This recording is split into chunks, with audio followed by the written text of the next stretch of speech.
Hello, hello, hello, everyone. Oh, my own music is pretty loud. There we go. Okay, I fixed that.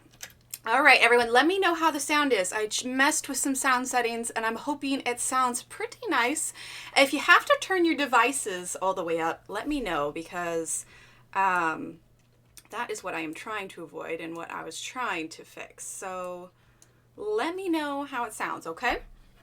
Hi, Tyler. Welcome. And SpongeBob says, I made it to the beginning of the stream. Hi, SpongeBob. Ariane, hello. Let's see. Cassie. Hi, Cassie. Let's see. Kimmy. Hello, Kimmy. I'm so glad you're here. Hi, Samantha. Let's see. Who else? Hi, Aspie. It says, hello, Emily and everyone. I'm new here from Australia. Love your art. Well, thank you, Aspie. I'm so glad you're here. Let's see. Hi, Shannon. You're at 50% volume. It sounds good. Okay. Tyler, does it sound peaky at all? I'm popping into the yellow a little bit, but I'm just not quite sure how that is. Hi, Pat. Not quite sure if when mine is going into the yellow, if it means I'm blowing out your ears here. There are times I wish I could hear what you all hear. Well, Tyler's got my ear for audio here, so he'll let me know if there's any changes that need to be done. So let's get started. Okay. So I don't know if anybody noticed on Instagram today, I posted that we have a new fairy house that is done. Okay, so obviously we did this one for February, but when we did February, we got on the topic of drawing more fairy houses, and loads of good ideas were thrown out. I actually have them all in a little book with all the little lists with everybody's name next to them. See? Ta-da! No peaky, maybe just a tiny bit quiet, but overall just fine. Okay, awesome. Hi, Julie. Welcome. Awesome. Thanks, everyone. No worries, Kimmy. You rest up. Your health comes first. Anyway, so after we finished this mushroom house for February, then we drew up this one. Now, this is larger than this because I had printed this smaller. This is 8.5 by 11, but this is our recycling fairy house. She's used a little coffee cup, and she's got little buttons and soda can, little pop tops here, and flowers and all of that. And then our new one, this is one I think a few people are waiting on just because they prefer tea over coffee. If you haven't seen it, this is the new one, and it's the little teapot fairy house. So Amy Sharp threw up the idea of the teapot, and then Sean, colorist Sean, he had the idea for a teacup swimming pool. So I tried to kind of put those two together. So this is the new page that's available on my Etsy shop today. Samantha, you can get those in my Etsy store. So if you type !Etsy, that will be a link to the Etsy store where they are available as downloadable PDFs. So you can check those out there. It is, Cassie, except no space. So it's just, it's the exclamation point, Instagram, I believe? Yeah.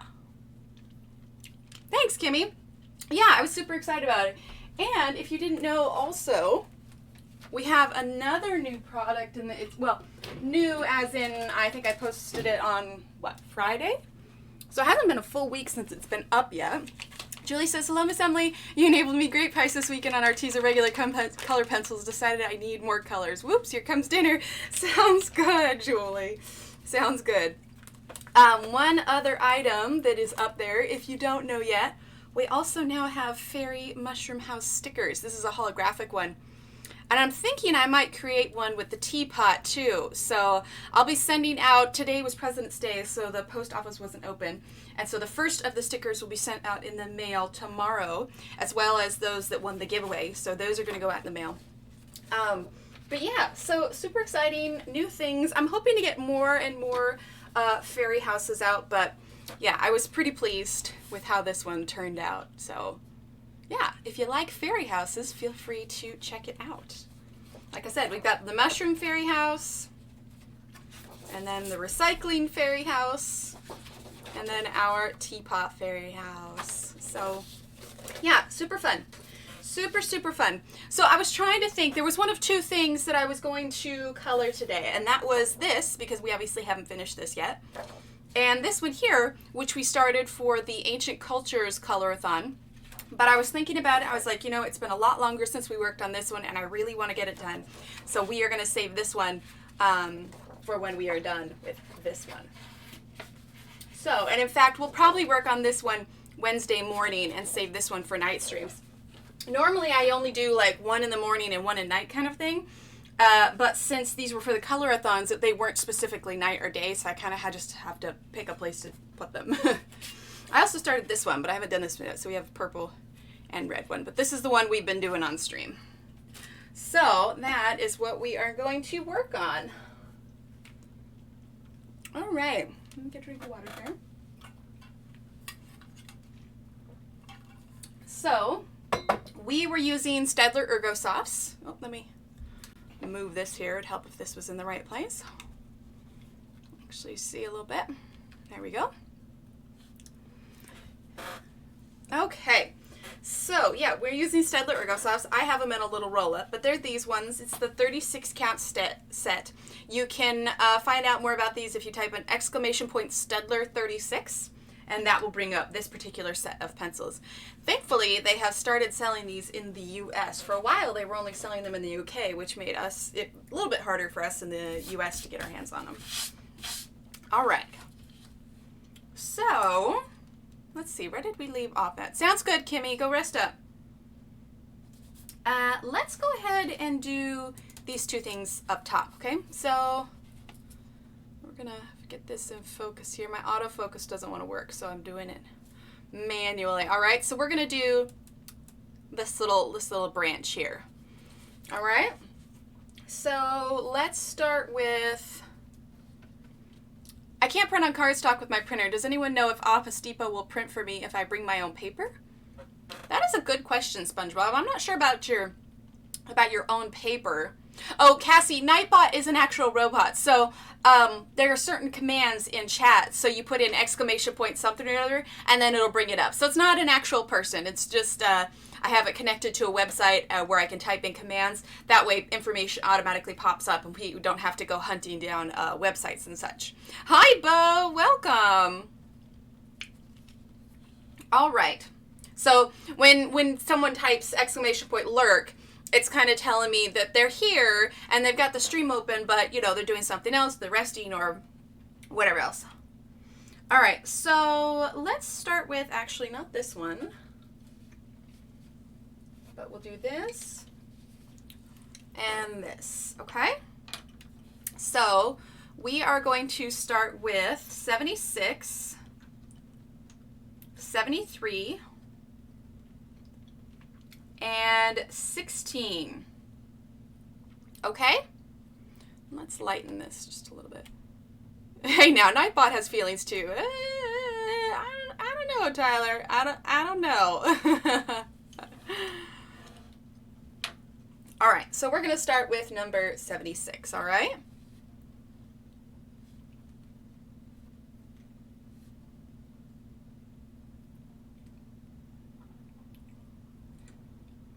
So if anybody's curious why I had moved this to a evening stream instead of a morning stream, is because in the US today is President's Day. Now, not everything is closed. It's, excuse me, it's not like Christmas, but the schools are closed. And so the kiddos were home today, which means no morning streams.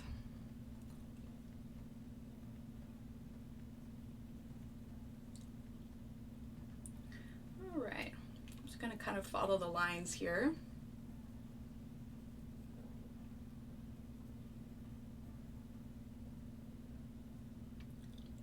Staedtler 36. Staedtler 36, Kimmy. Unless, are you thinking the, oh, the fine liners. That's right. Staedtler 60 was the fine liners. That's right. I forgot. That's right. That is the new larger count fine liner set. See, I don't even know my own commands. I have too many commands. Otherwise it'd be 2 a.m. for me. Ah, okay. Well, I'm glad that it worked out. Well, we'll be live on Wednesday morning, and then we'll be live on Friday night. So we have a set schedule, but a lot of times it doesn't stay that set just because, you know, life, kids, everything kind of gets in the way sometimes. Well, not the kids, but, you know, illnesses and whatnot. No worries, Cassie, no worries.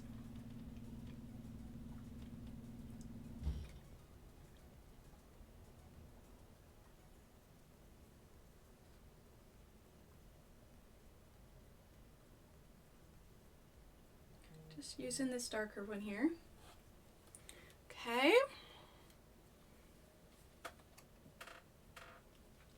Then we've got number 73. Oh, awesome, Samantha. Thank you.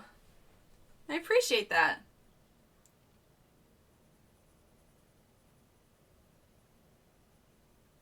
Well, and I plan to have a lot more come out too. There were loads of great ideas, and I had a bunch of my own as well, so I think it's going to be fun. I feel a sneeze coming on. Oh, excuse me. Oh, goodness. Apologize. Whew. Tried to stifle that sneeze.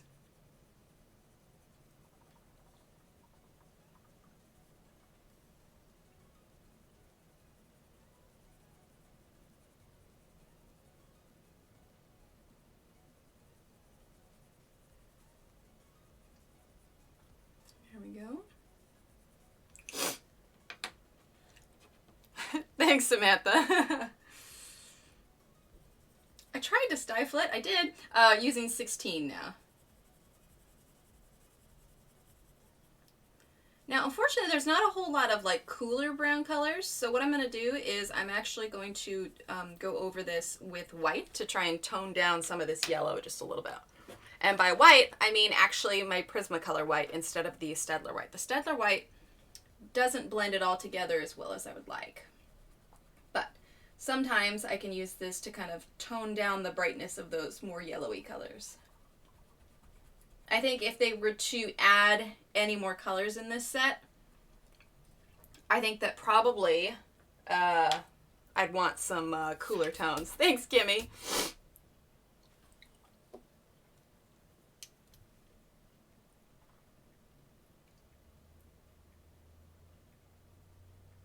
Using 76 again.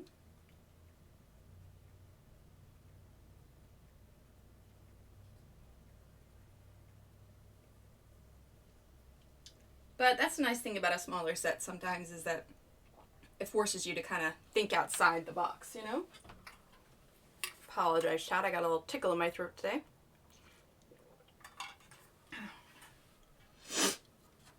Okay.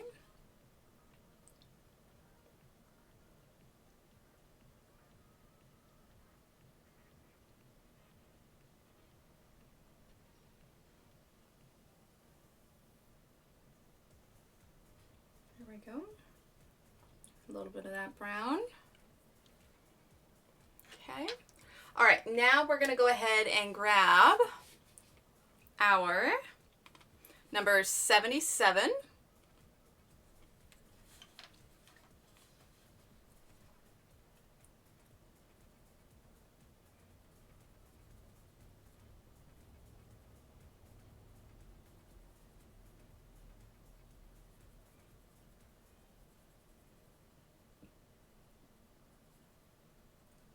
There we go.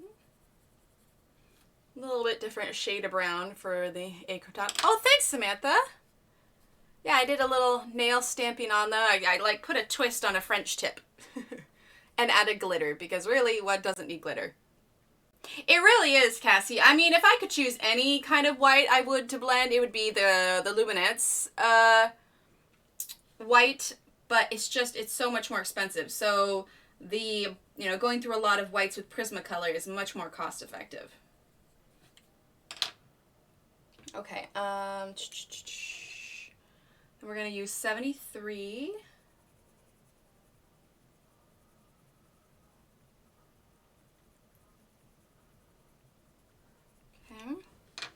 then we're actually going to grab number 25. Okay, then we're going to use that white again.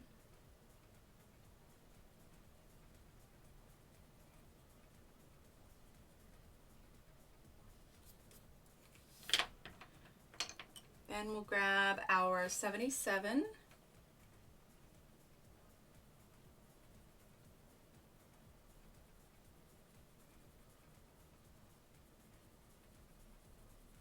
Just going to lightly kind of go over all of this.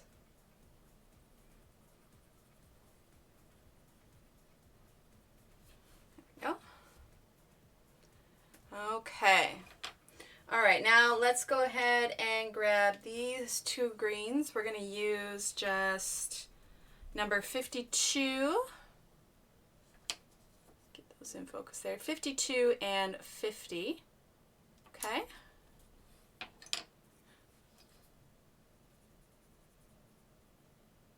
Here we go. We're using just number 50 here for a lighter green. These are so small.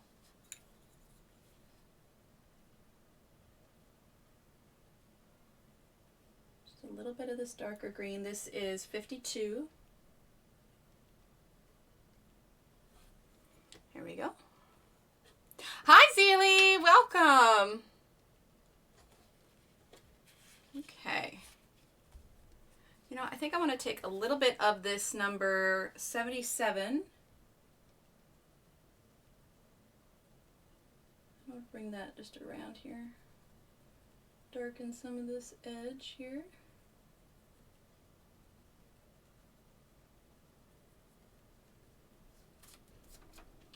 Oh, look at that, I smeared that. But we're gonna take our candy. Oh, that was a lot of noise, I apologize. Hi, Pam. I'm just gonna use this little guy to erase those little marks. I know better, I should not be using my hands to wipe it. I should be using this brush. There we go. Much better. Did you go to art school or illustrator/design school? Well, I did about 2 years as an art major at just a regular four-year college. It wasn't specifically an art college or anything. I did 2 years, and I've always, loved art, and, obviously I took all the art classes, high school and before. But yeah, I only went for about 2 years. A lot of this stuff I do now is pretty well self-taught. Right when I first started illustrating, Johanna and I, Johanna Bassford, she was kind enough, we had been talking, and she had given me a couple tips on a few things she learned along the way. So I try to keep those in mind also, but a lot of it is just, I've figured out what works for me over time, what doesn't, and a lot of like the color stuff, like I taught a color theory class on one of the live streams, and a lot of that is stuff that I did learn when I was in college. I took a 2D design class for like 1 semester, but most of it is self-taught. You pick things up over time and you think, okay, well, that didn't work. How can I get better at that? You know what I mean? Hi, Betty. Welcome. But art has always been a real big background for me. I remember even when I was a kid, I used to do like the coloring contests at the grocery store. It's a pretty small pond then, but I enjoyed it quite a bit. All right, now we're going to go ahead and use number 63. Well, welcome, Betty. I'm so glad you're here.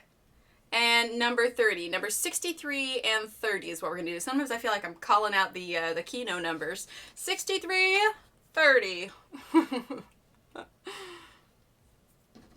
All right. Let's see if we can get any closer in on this butterfly.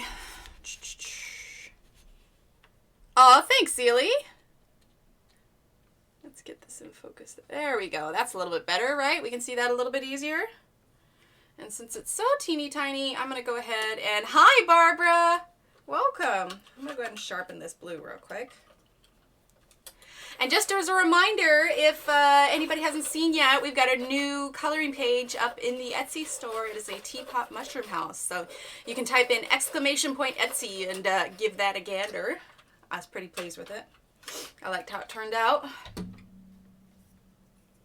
All right, so we're going to start with number 63.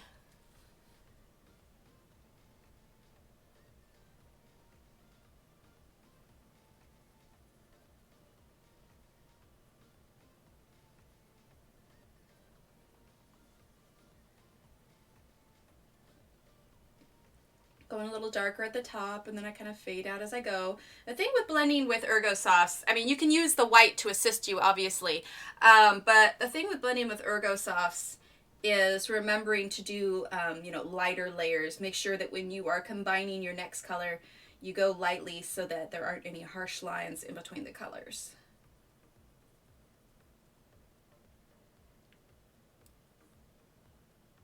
Oh, hi, Abby. Sorry, I didn't see that right there. Hello, Abby. And if I missed anybody else, I'm so sorry.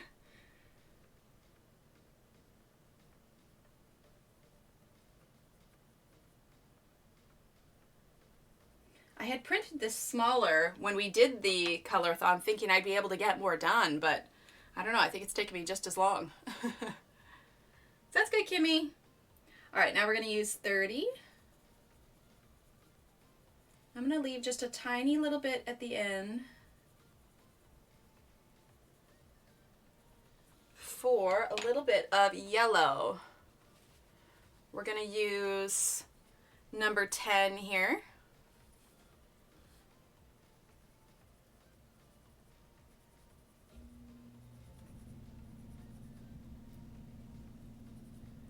If you see me use my Ergosofts often enough, you'll notice that I really like using number 10 quite a bit. Okay, let's go ahead and do, let's see. I'd love to try them one day, Zealy, maybe if we win the lottery, but we don't play it, so I guess.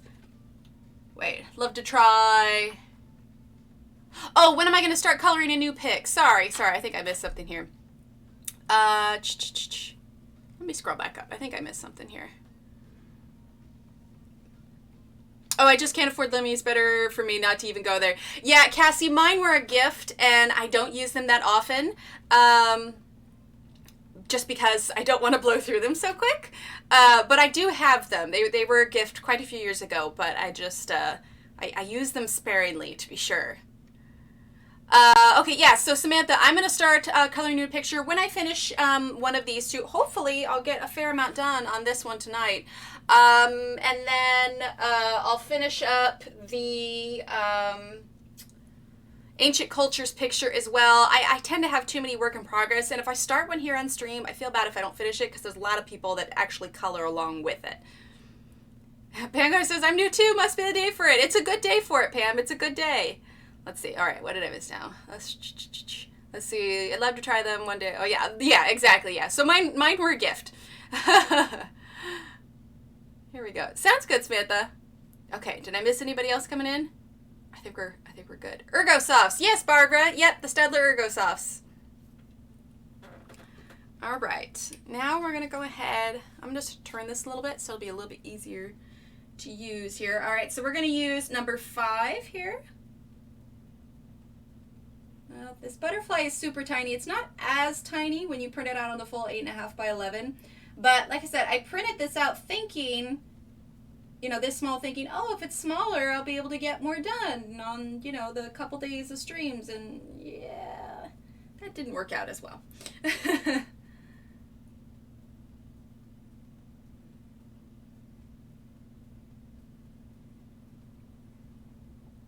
But that's one nice thing about Ergosofts, though, is they have really tiny tips to them, so. Oh, I would most definitely say so, Barbara. Yeah. They, like, in comparison, ooh, got a little tickle in my throat. In comparison to a lot of other pencils, especially since it's a small set, I would say, yeah, that it's definitely considered it's a great starter pencil, too, and it's definitely a lot nicer on the budgets than other pencils. Still using that number 5 here.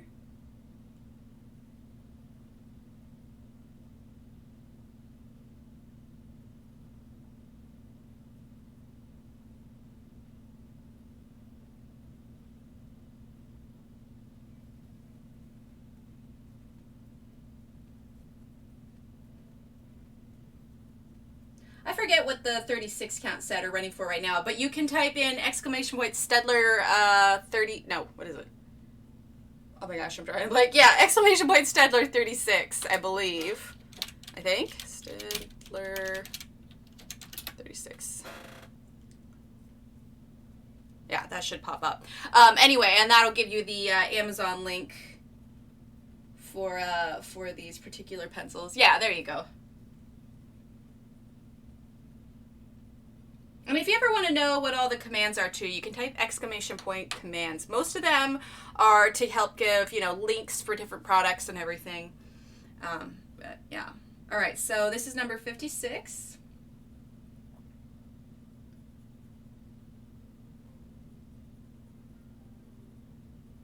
We're not going to completely close the gap here.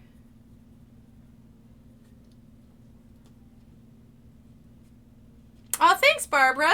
Yeah, I was trying to do like a French tip, but to kind of like make it fancy.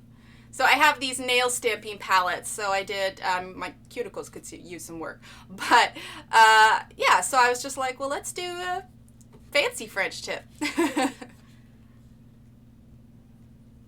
have way too much fun with the nail stamping. And of course, I added a little bit of glitter, because I can't not add glitter to my nails. It almost feels weird if I don't add glitter to them. All right, there's that one. Now we're going to go ahead and take number 10.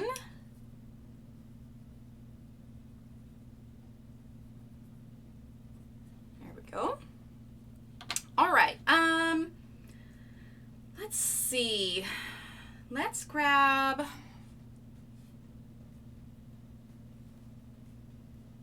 Oh, is that the fine liners? Maybe it's exclamation point Ergosoft? Stedler 60 is that 60 count. I'm not remembering well. There it is. It's just exclamation point Ergosoft. I was misremembering. I was thinking it was weird that I used Stedler for both the fine liners and the pencil commands. Yeah. Exclamation point Ergosoft. That was my fed. The Nightbot is extremely handy, Barbara. It's extremely handy. If I can type in the right commands. But you can see how many we have here. I mean, there's just a ton of them. Because I can make custom commands. Yeah, no worries, Shannon, no worries. It's lag for everybody. It's lag for everybody. I want to say it's about 20-ish seconds lag for everyone. And I've looked into it also, and a big part of it is it just has to do with the latency, how long it takes for the streaming program to send the information over to YouTube, and just like the connection between the two. I mean, I've checked my latency on YouTube and on Streamlabs, and there's just not a whole lot I can do about it, unfortunately. I suppose I'd have to get faster internet. But yeah, 20 seconds is, I think, about what it is. Let's see. It would help if my music was up. There we go. There we go. All right. Now we're going to go ahead and use number 6. No, you know what? I don't want to use that one. I take it back. I take it back. I take it back. All right, we are going to use number 29 and 25, I think. If I had used such a different pink than what was on the Mushroom House, I don't know that it would have looked as well, as nice. All right, so let's see. How do we want to do this? Let's start here. Okay. Yeah. Just a little bit. So teeny tiny. I mean, you can see like the size of my finger compared to like what size this butterfly wing is. But again, that was me because I printed it smaller.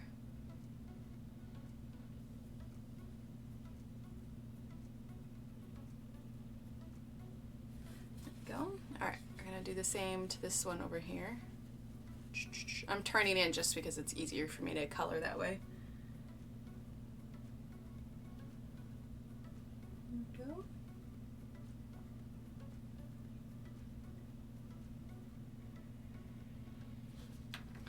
All right, now we're going to go ahead and grab number 25.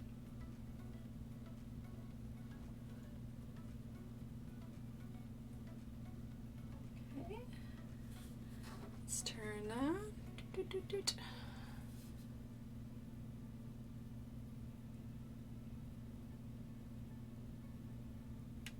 I try to remember most of the commands. I mean, usually the ones that are relevant to the stream. All right, now we're going to grab number 10.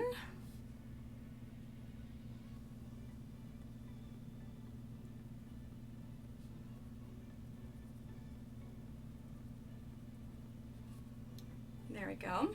You can zoom out a little bit, get a better idea of how it's looking. There we go. Yeah, that's looking pretty nice. Okay. Now let's do number 77.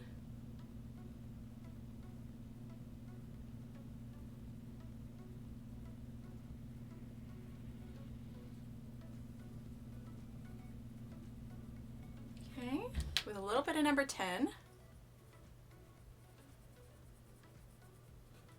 There we go. And then I'm just going to grab some blue gel pen for these little dots around the edge here, okay? So let's grab, let's see, which blues do I have for sparkle? Let's grab this. This is an Arteza glitter gel pen. Nice and sparkly. Everybody loves a good sparkle. Okay.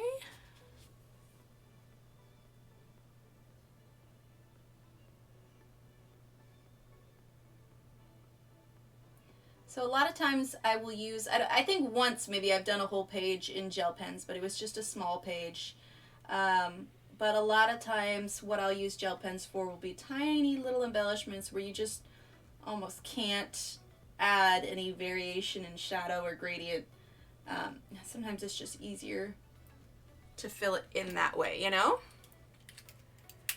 And as I mentioned, I do love glitter. I don't know if anybody here has heard of this. I'm sure a lot of you had. It's called a Wink of Stella brush pen. Anyway, essentially what it is it's clear sparkle ink. Oh, thanks, Kenny. Butterfly so cute, reminds me of stained glass or a Tiffany lamp. Oh, I didn't think about that. But yeah, this is a Wink of Stella brush pen here, which I love. It's got the little, zoom in real close. There we go. There we go. You can kind of see the sparkle on the tip there. Okay, so now what I want to do is I'm going to take this and I'm going to use it on this blue part of the wing here. Now you may not see it now, but in just a second I'm going to tilt it and you should be able to catch some of that sparkle. There it is. Can you see that?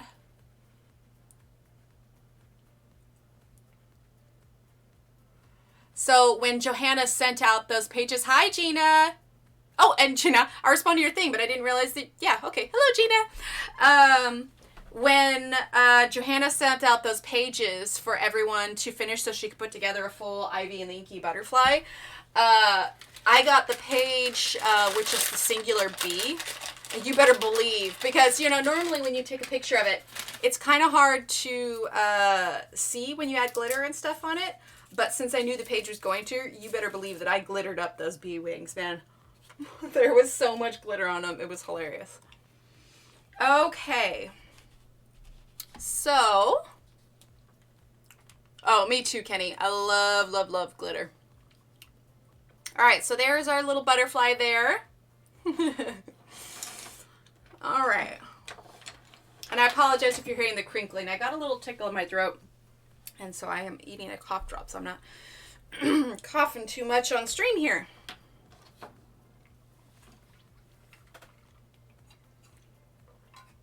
Okay. All right, so I have these leaves here that I did here. These should be somewhat similar to them. So let's take a crack at that, shall we?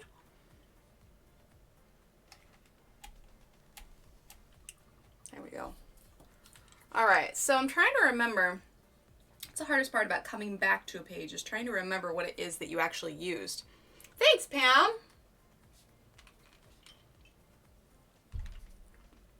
Okay, so number 38.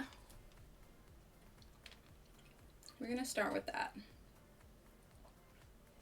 That's pretty blue. I don't think I used that there. I take it back. We are going to use number 5. Yeah, that seems a bit more accurate.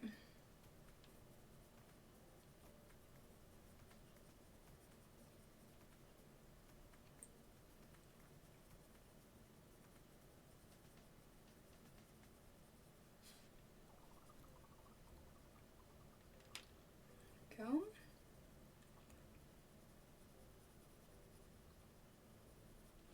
I'm realizing over on this one too, I should have added more right here. We're gonna make these fairly similar. So yeah, I'm adding color post when it was done.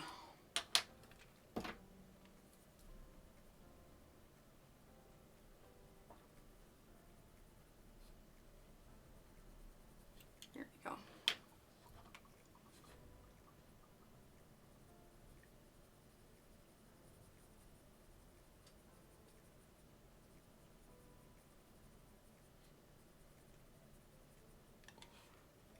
Go. For some reason the music isn't very loud. There we go. Thanks, Kenny. Oh, no, it's too loud. The desktop audio doesn't want to make up its mind. All right, and then let's grab number 57.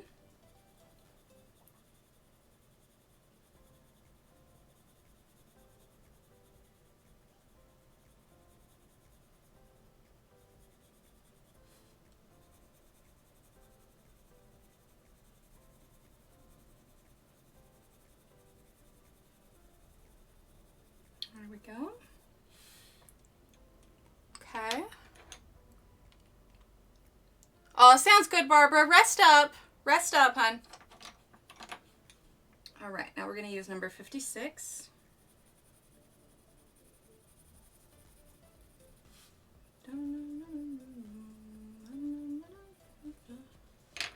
All right. And then number 10. Okay. Now we're going to go over with our white because I want to try and have these be as similar to each other as possible. There we go. And it looks like I used a little bit of red as well. So we're going to use this one here, which is number 29.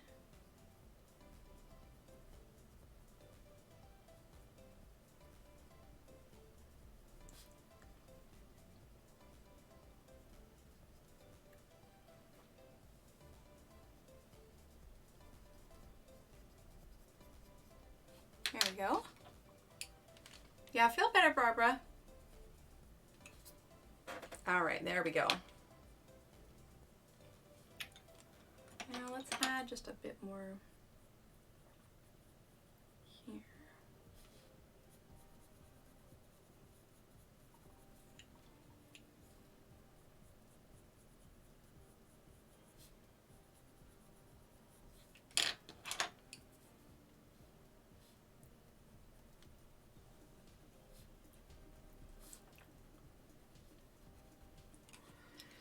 Been on antibiotics twice for sinus infection. I'll probably go on steroids. Oh, that's rough, Barbara.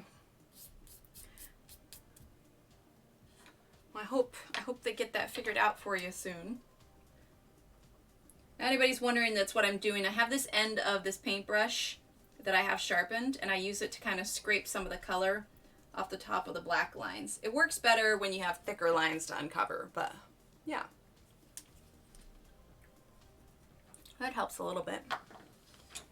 All right, let's move on to these tulips, shall we? All right, so we're going to grab number 49, number 1, number 10,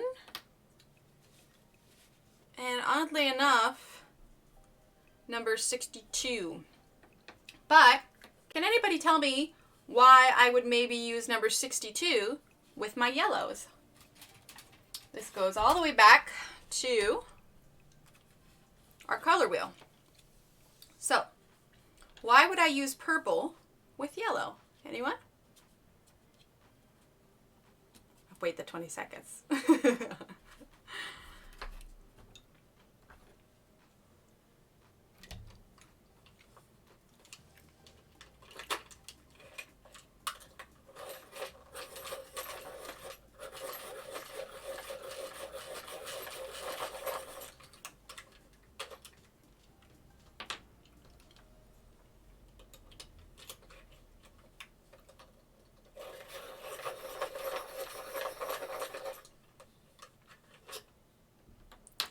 contrast. Yep. And the fact that they are what kind of colors? Purple and yellow are what? Shadow, yes, but there's a word I'm looking for. Complement, yes, Kenny, ding, ding, ding. Yeah, there you go, there's the color wheel in there. Yeah, if you want to get a color wheel, it's there. But yellow and purple are what you'd call a complementary color.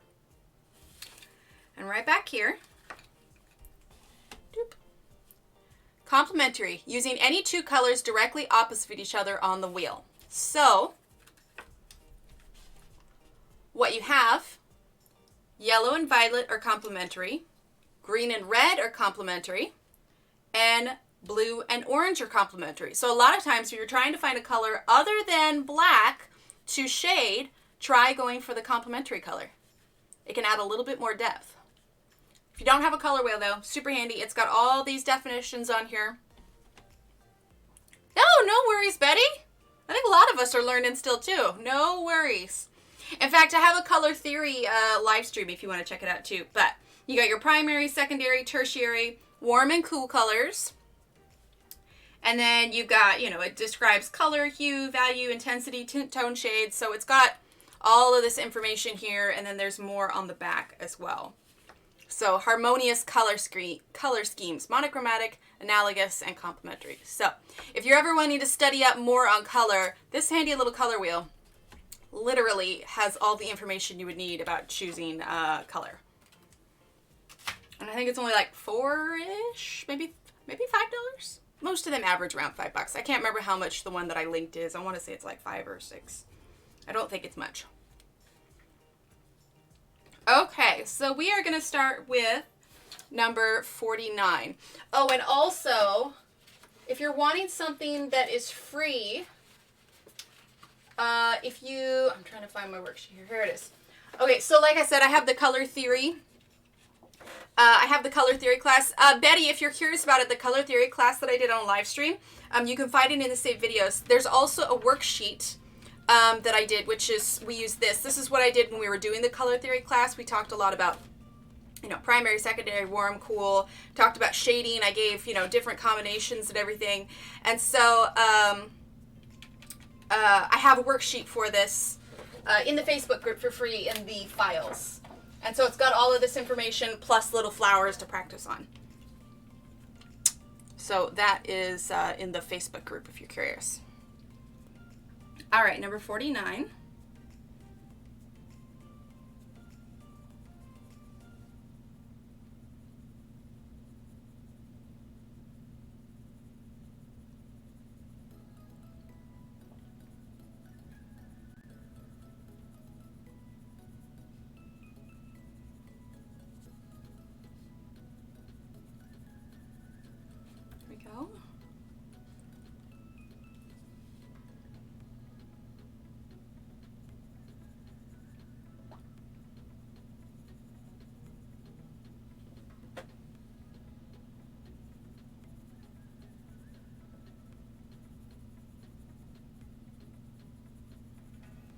Go.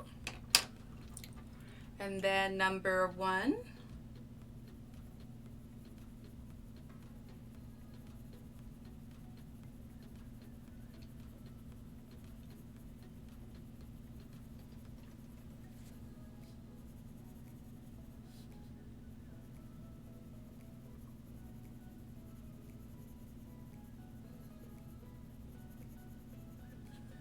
I suppose I could have done pink, but I had yellow envisioned,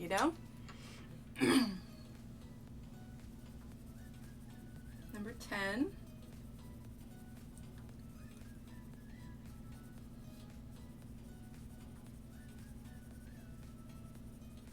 Okay, I'm ready to grab the purple.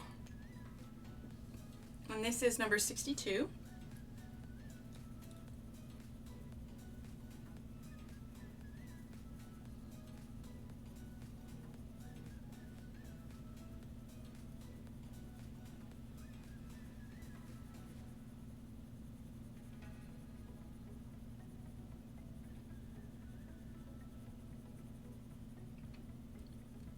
Kind of adds that nice cool tone to it.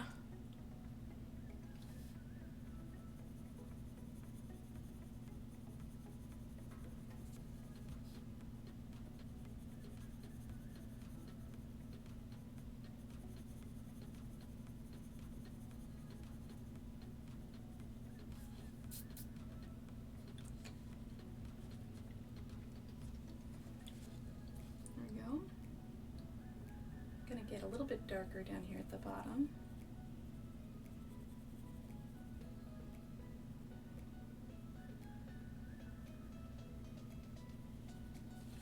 There we go. We can go ahead and add a little bit more yellow on top. Number 1.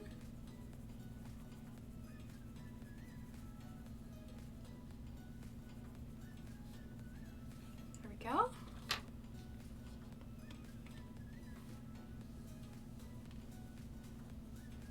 Bit of that purple here.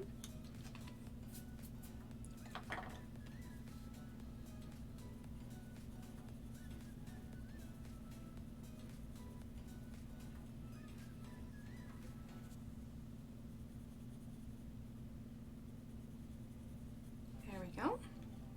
We'll add number 1 again. A little bit more of that yellow.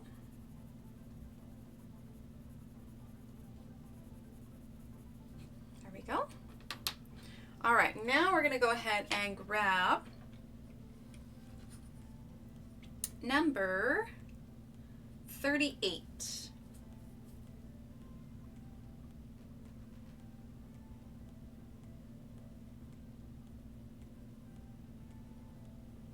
Honestly, probably could have gone a little bit sharper with this. I should have sharpened it, but oh well, I've come too far. I'll sharpen it for the next one.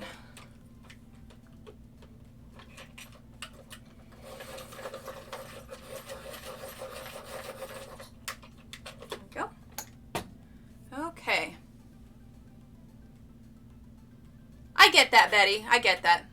Everyone knows how to work with purple and yellow, but be careful or you will have mud. Yes, that is true. That is true. Depending on the kind of pencils that you have, naturally purple and yellow will make the color brown. So that is a bit of a risk. Definitely go slowly. Go slowly for sure.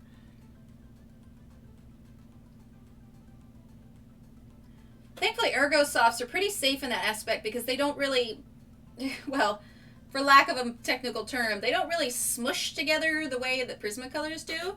So it allows you a little bit more of the ability to lay it on top of one another, if that makes sense. All right, now we're going to use number 52. So it's got, if you're looking to practice with using purple like that, Ergosofts are a great way to try that out. And then we're going to grab number, yeah, for sure. And I think they have a larger one too. Like I know my own mother, she got one of the larger ones just because she found it was easier to read as well. So they have some larger sized ones. And I'm going to use a little bit of 29 here. Make sure that we're still in frame here.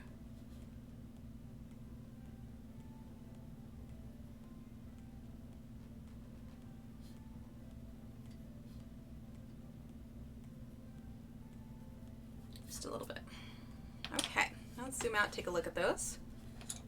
Got us some nice little tulips here. Get that in focus. I swear, sometimes this light here is too bright. There we go. All right, that's a little bit better. Let's put that in focus. There we go. Okay, cool. Those tulips are coming together. Let's go ahead and do that other tulip. Yeah, Prismas would be much harder to blend with these. You definitely risk. In fact, let me grab.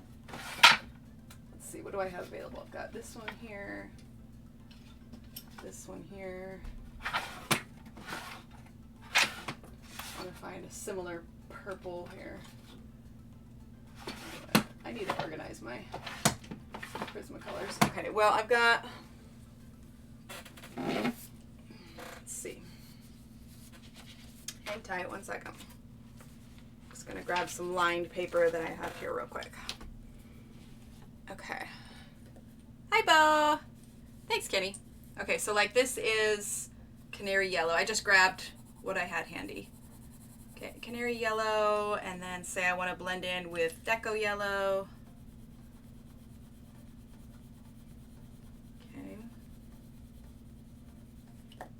Add my white. Okay.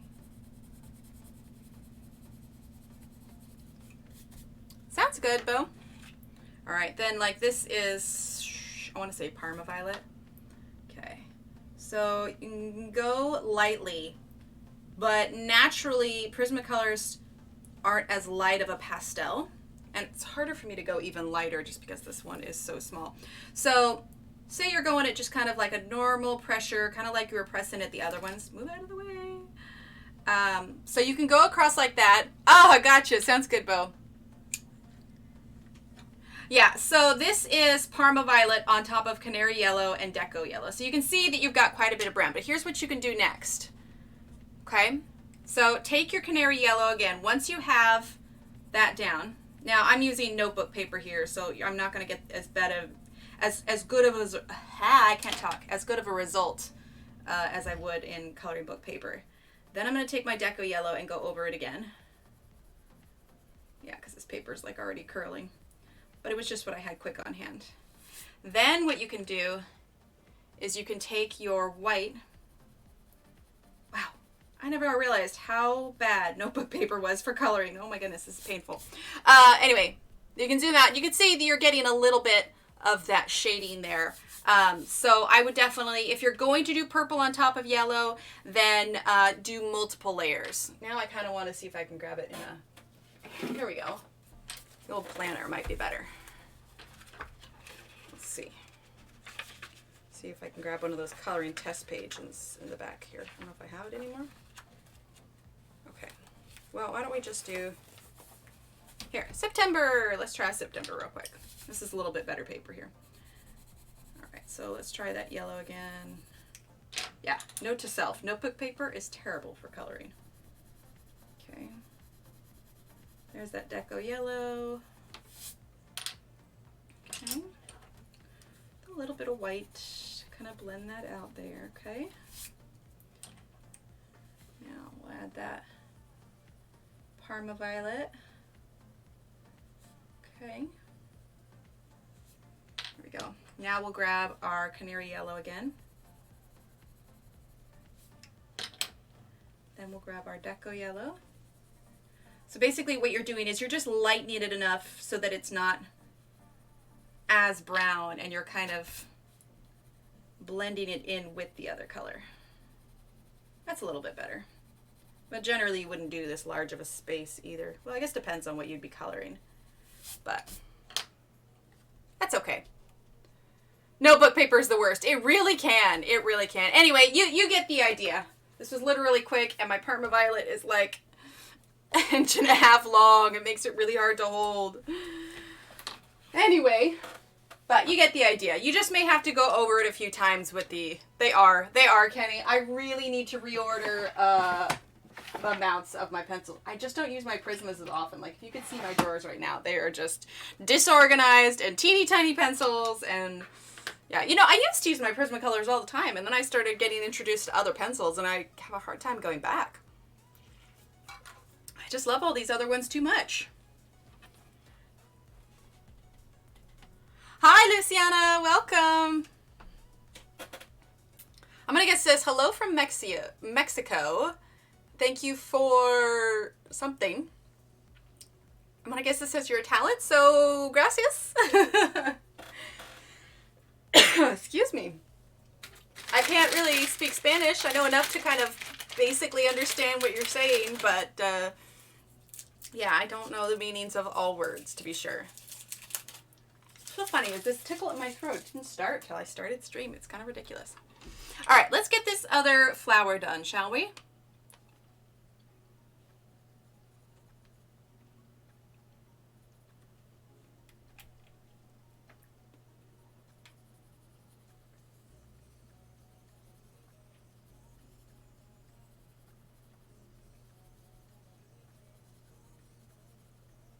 There we go. And number one. You know what might be an interesting stream sometime? Is to do a stream, like give a list of the pencils that I have. Arteza pencils? Oh, Artezas are great, Betty. I love Artezas. I highly, highly recommend them. In fact, let's see if I can, do I have them right here? Now, Artesas don't blend the way Prismacolors do.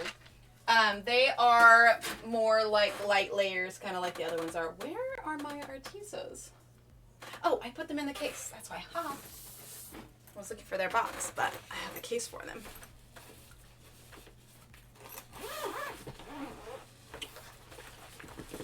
Okay, let's see. Let's grab this one here. Okay, here's an Artesa purple. Let's see, I have some of my colors out right now, but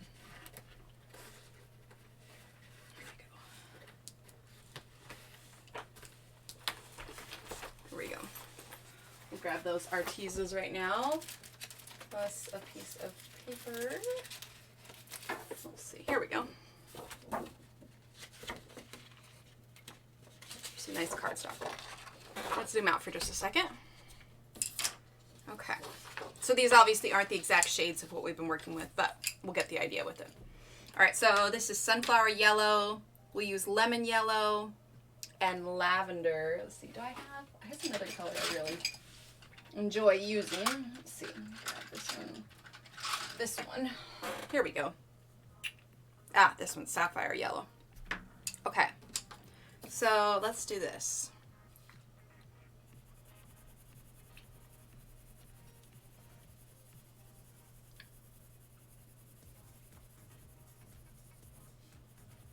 Okay, so that's sunflower yellow. And then, oh yeah, I love them, Betty. They're great. Okay, let's make sure that we're in focus. Sometimes when I'm just coloring a spot, it's hard to. Okay, and this is lemon yellow. Okay. And then sapphire yellow.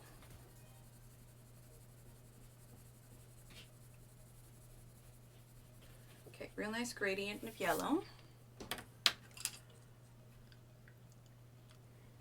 Okay, now this is lavender. Let's see, do I have any other lighter purples? This isn't necessarily the purple I would choose if I had the choice for a lighter one. What's this one? Ooh, ube. Ube is much better. All right, we're gonna use ube purple, okay? And go lighter. And you see, we're getting a much more similar result as what we get in the Ergosofts.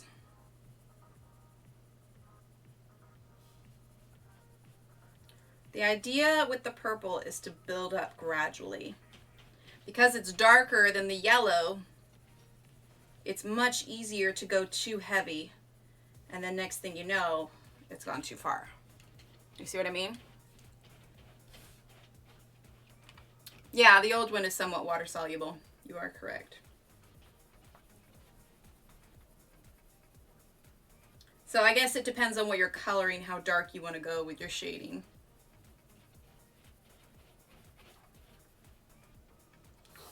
There we go. So yeah, you get the idea. I mean, this is pretty subtle here, but this was using, let's see, I put jasmine away, yeah. This was using these three colors here.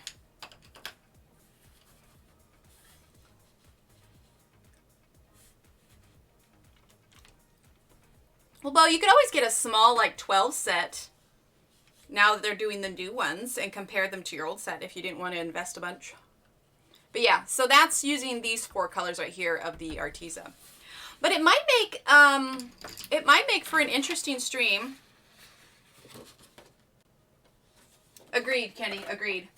I was thinking it might make kind of a fun stream if I list all of the pencils I have access to, and then let everybody tell me, using 10 now, by the way, like what color combinations they want to see done with certain pencils so they can see how to blend certain color combinations. You know what I mean?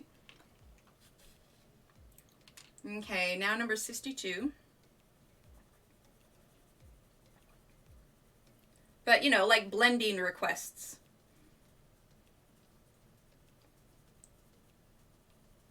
That might be kind of fun for a stream. I don't know. What do you guys think?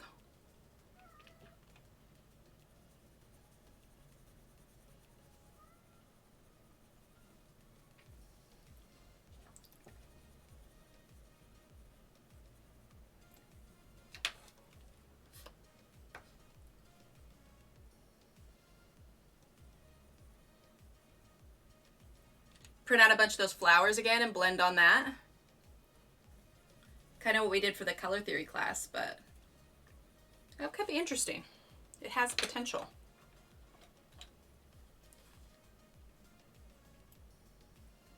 Number 38, by the way.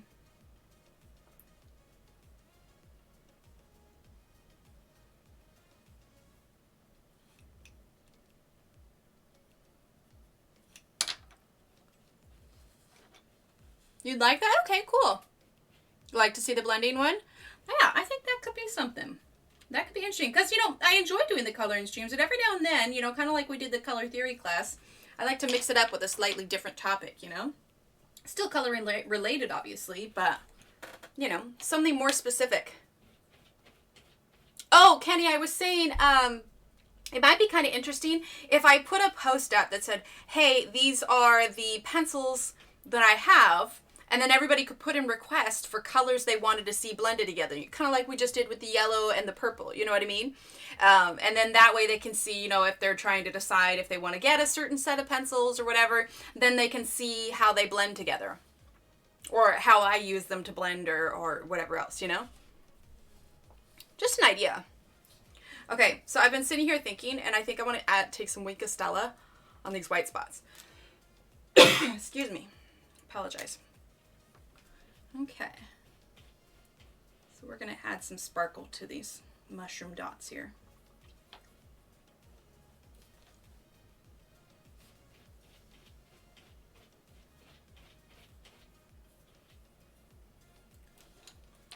Go.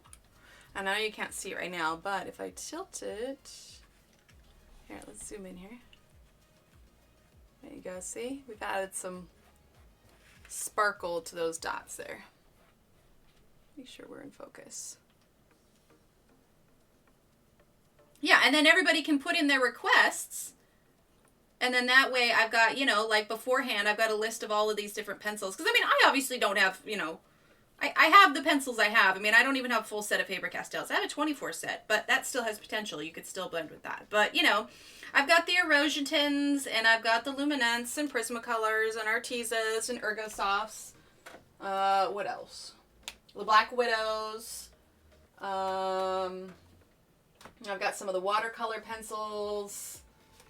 What else? Gosh, I haven't used my Tombos in ages. I really don't like them all that much. Oh, I've got the Derwent ink tints.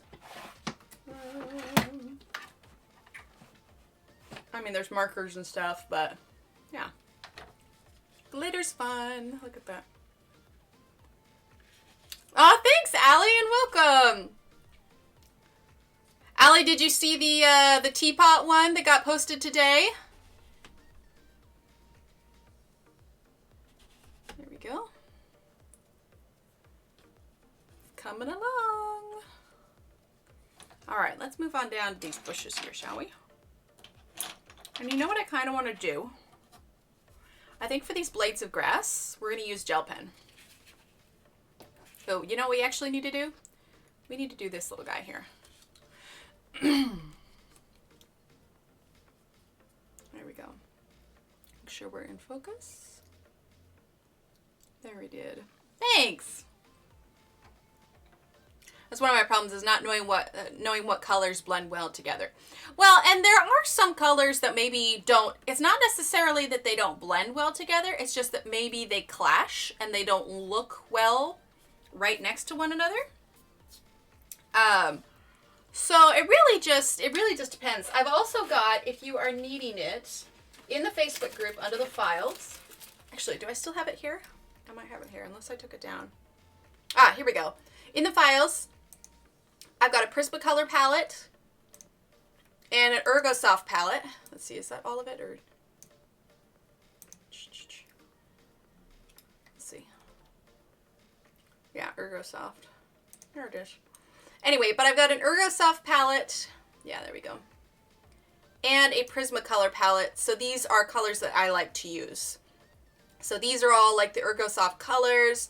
And then, of course, I'm realizing you can't see my mouse here moving. But anyway, you know, you've got the color palette combinations on the bottom, and then all of this Prismacolor ones. Anyway, these are also in the Facebook group if you want to check it out. But yeah, We could totally do a blending one. That could definitely be a thing.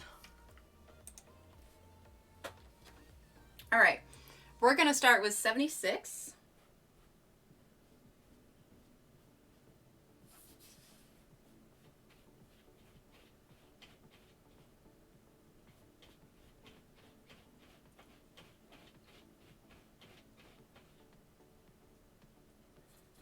And we're gonna grab number 10.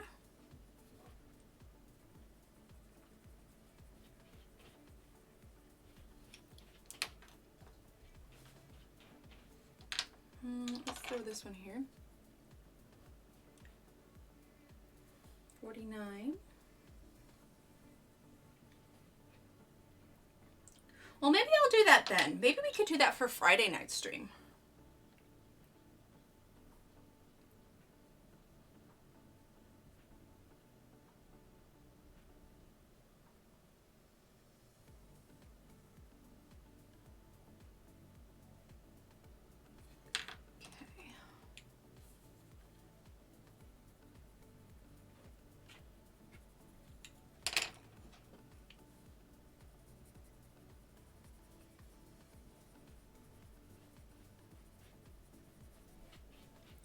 There we go.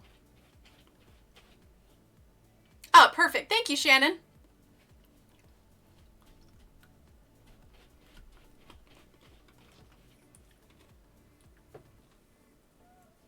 Here we go. Yeah, and it's just under the files.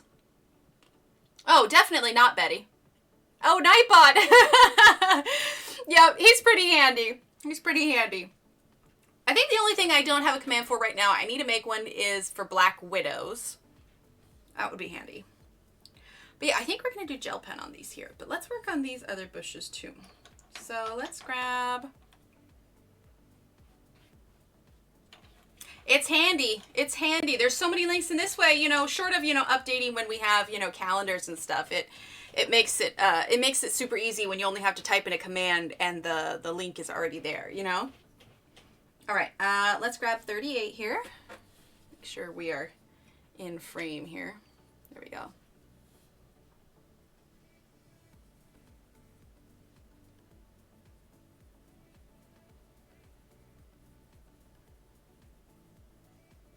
Well, see, I also moderate for some gaming Twitch streamers. I've mentioned it before, but that's where I found out about a lot of these different things that you can use for live streaming that makes it run a bit smoother, makes it a little bit easier.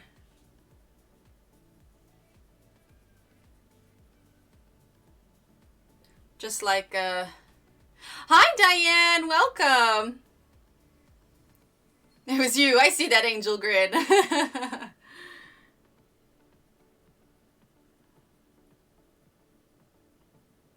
have a little fun little wheel we can spin sometimes when we're indecisive on what we want to color. Let's see if I can pull it up. It's pretty fun.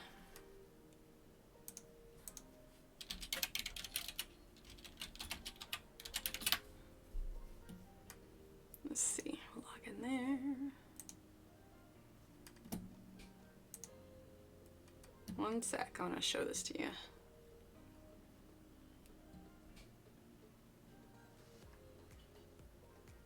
Okay, here we go. All right, so the idea is, let's see, where do I have it? Pictures. Okay, here we go.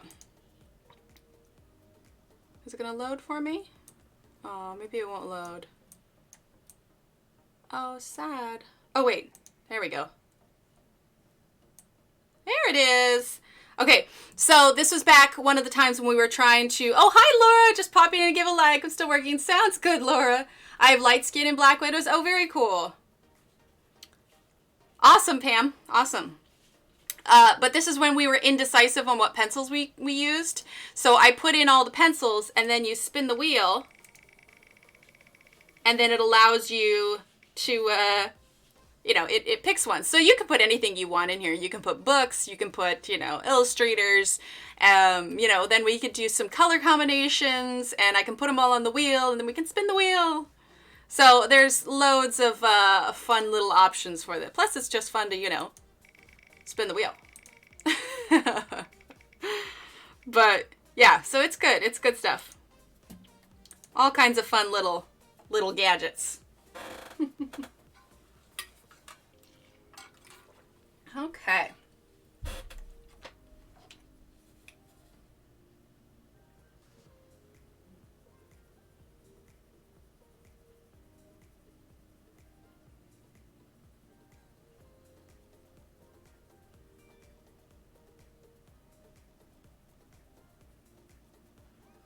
Go.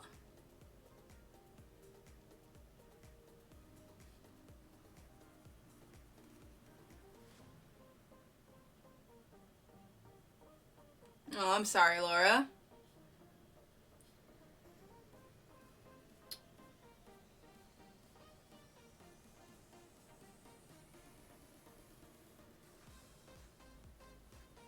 All right, there we go. All right, then let's go ahead and grab number 5. I just got Arteza watercolor pencils. Could I use them as normal pencils without water? Yeah.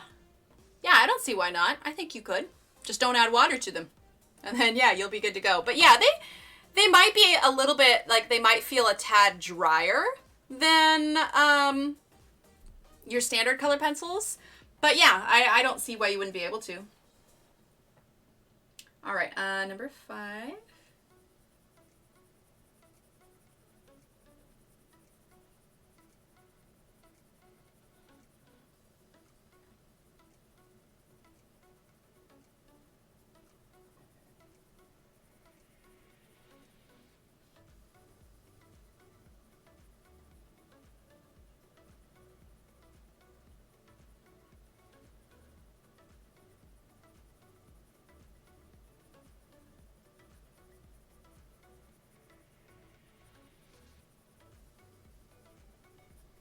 Go.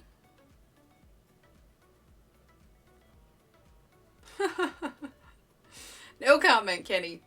Yeah, they're a little scratchy. Yeah, but it should work. Laura, you need sleep. You need sleepy sleep. All right, then number 52. Yeah, I like the Arteza watercolors. For sure. Using watercolor pencils, though, is fairly different from using actual watercolors. Just because I find that the watercolor pencils, like, they're less forgiving than standard watercolors. All right, we are going to use, let's see. Hi, Anne. I'm hoping that watching will calm my overactive brain to actually sleep. It's 3:45 a.m. here. Oh, goodness, Anne. Well, yeah, hopefully we'll get you chilled and sleepy. Abby cuddle break is always needed, Laura. Always. I approve. I felt so bad tonight. So when I do stream, I have to make sure that the cats are out of the room because all 3 of them can be detrimental to the stream, and they have been. One chews cords, one knocks over the webcam, and one turns off the computer. So I have to make sure that they're out.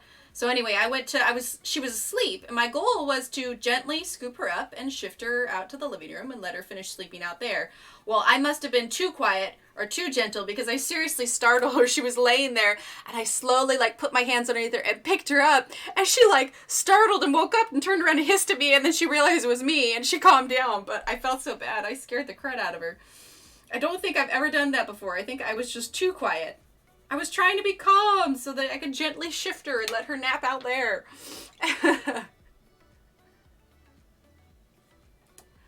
All right, and number 10. It was totally unintentional, but I scared the poor thing half to death. All right, then let's grab number 52. Me too, Anne. Me too.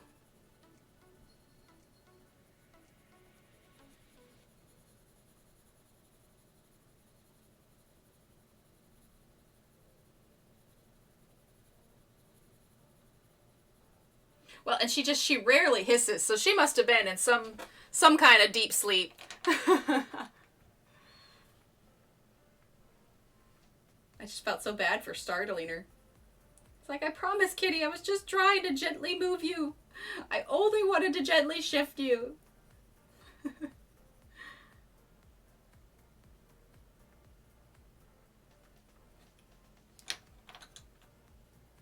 Okay, number 52.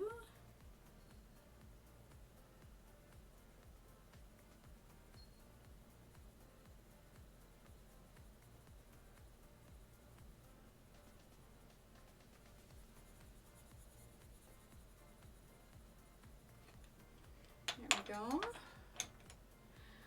And then number 57. I mean, she forgave me as soon as she saw it was me, but it was like just in that brief moment, she had no clue what was going on. And I seriously disrupted her beauty sleep. Night, Ann. Get some sleep, hon. There we go. All right, now we're going to take a little bit of red. And 29.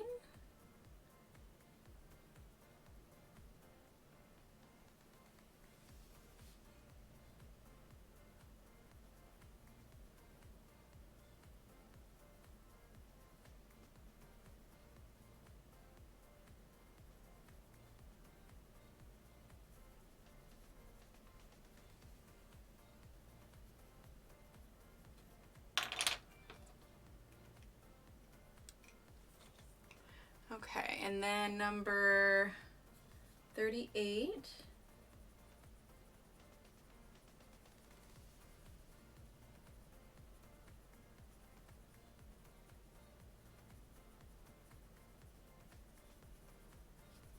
There we go. All right. Just a tad more red over here.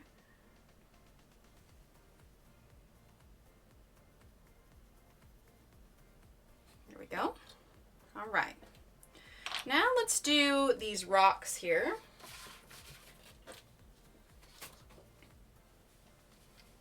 I'm gonna grab our 3 grays. We need a little bit of a sharpen. And also, now we've got a good majority of everybody in here. If you haven't seen yet, I have a new coloring page up on the Etsy shop. It's the newest fairy house. It is a little teapot fairy house with a little teacup swimming pool. I spend so much time coloring or watching coloring, not necessarily actually coloring, but that can work too. That can work too, Pam.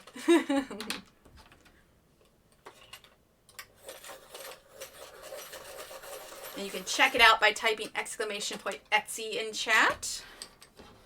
All right, so we are going to start with number 9.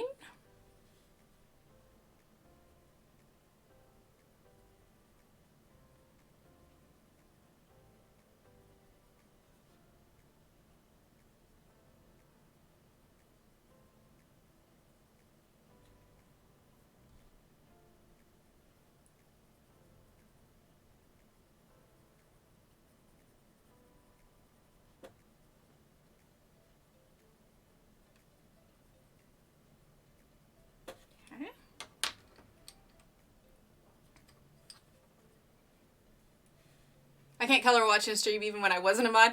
Yeah, I don't know. I guess it just depends on what it is I'm trying to do. All right, and then number 8.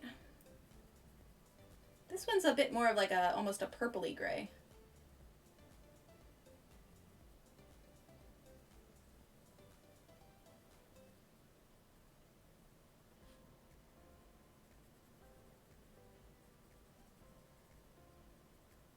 Go.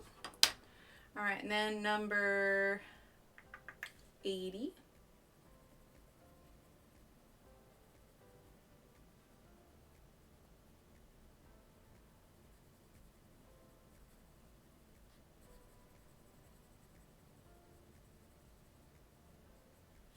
Then I'm going to use white.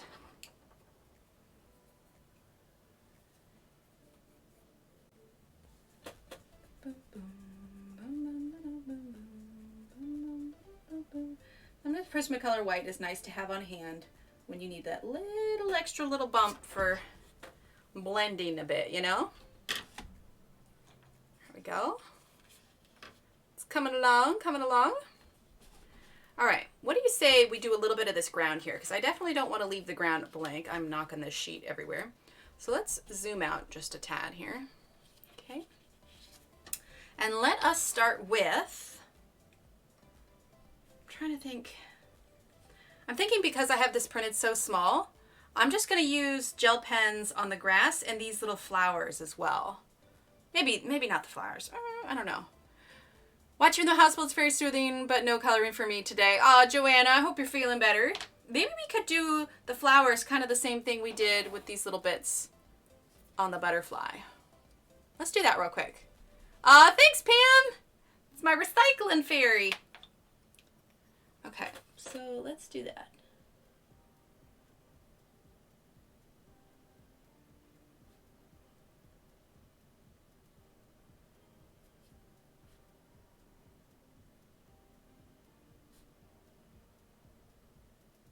So teeny tiny. And again, when you print this out, or if you print this out, yours isn't going to be this tiny. I just printed mine smaller in the hopes I'd be able to get more done during the stream.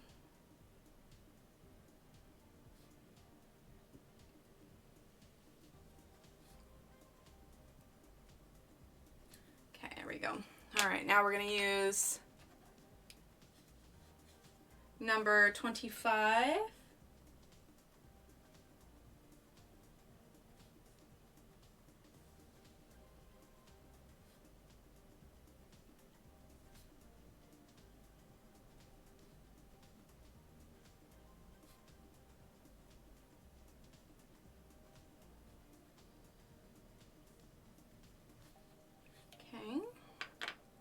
And then we'll use number 10.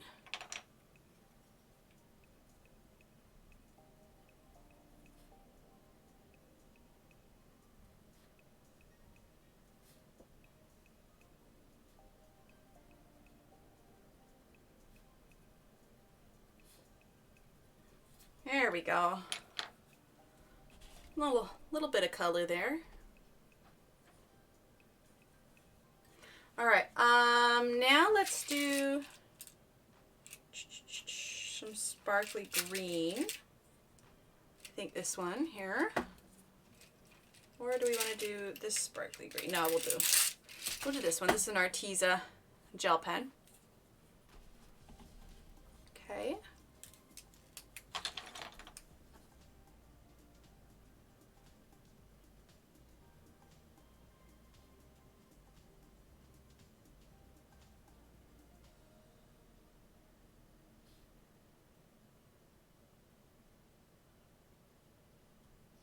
There we go.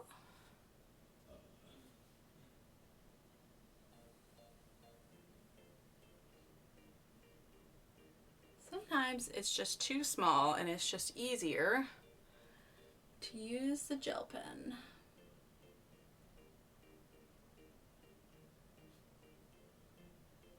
Plus, who doesn't love a little bit of sparkle, right? Make the coloring look so easy to do and look good. Aw, thanks, Betty. You're sweet. All right, let's go ahead and zoom on out. Okay, and we are going to start with number 57. Okay, I'm going to be careful not to touch my green I just made because I do have a tendency to smear. Okay. Some nice dark brown kind of at the base here.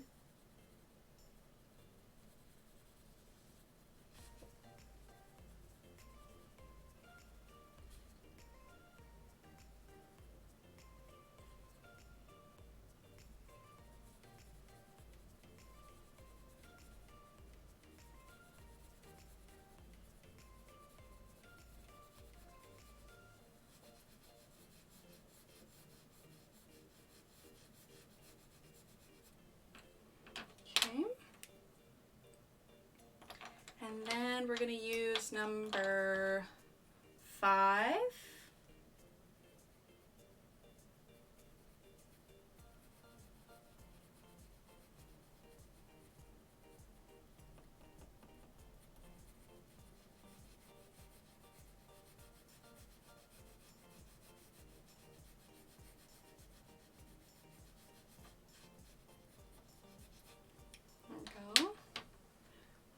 And then let's grab number 76.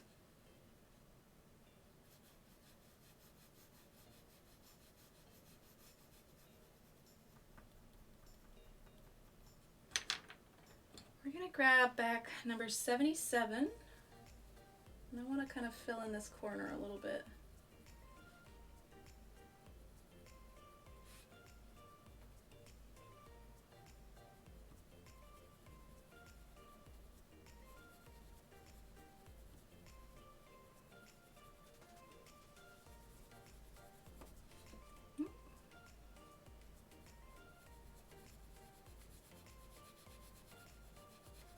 Here we go. A little bit of that brown there. When you're drawing your line art, do you envision it colored?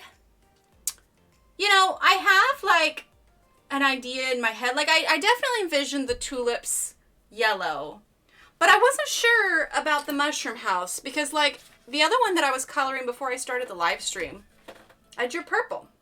And the sticker, I fashioned after the purple one actually. So I would say no, because like for the, here, let's zoom out for just a second. It'll give that gel pen a chance to dry anyway. And then let's grab, where did I put it? Hang on one second. I should get this in focus already. Let's see, where did I put them? Here they are. Oop, I thought. One second. Oh, I hate it. You know, I don't move from this seat the whole time, and then the moment I look for something, I can't seem to find it. Okay, well, maybe not. Oh, that's right. I put it here. Haha. Okay, here it is. Okay, so for like the coffee cup one, I mean, in my head, I see this as like a whitish colored cup with, you know, this is going to be brown, obviously. I probably see this as maybe something red. But again, I think it's like me envisioning, okay, well, if I was going to color this, what color would I color it? You know, maybe this is yellow. Because I do base a lot of my plants off of actual flowers. Maybe not exactly the way those flowers actually look. I throw my own interpretation on it. I have a few books that I use. But yeah, I imagine this maybe yellow. This kind of like a kind of white with a little bit of, you know, influence of pink. So kind of a little bit, but not any well-laid plans. So for like this, I based this teapot off of an actual teapot I have. So for me, if I was coloring this, I would probably do this teapot in either a white or a cream, with the filigree kind of being in blue. And then same thing with the matching teacup. I might do this in kind of a creamish kind of purple. This one I would definitely want to do red. These were based off of kind of like a yellowish green plant, so I'd probably bend towards that. Most of these plants are probably going to be green. I'd probably make this whatever color I felt like at the time. Oh, awesome, Diane. Sweet.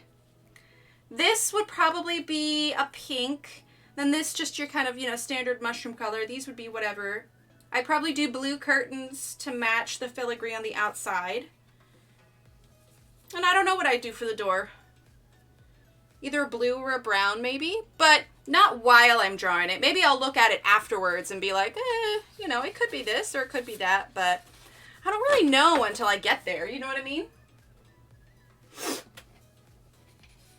Aw, thanks, Aspie.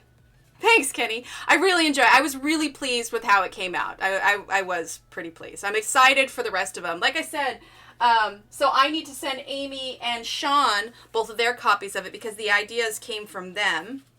So that day that we were talking about I wanted to draw my fairy houses, everybody was throwing out their ideas. And so I wrote them down, and then I put their names next to all of them so that I can, you know, credit them afterwards. So we've got, let's see, the fairy pool, that was Joanna's. Let's see. And then...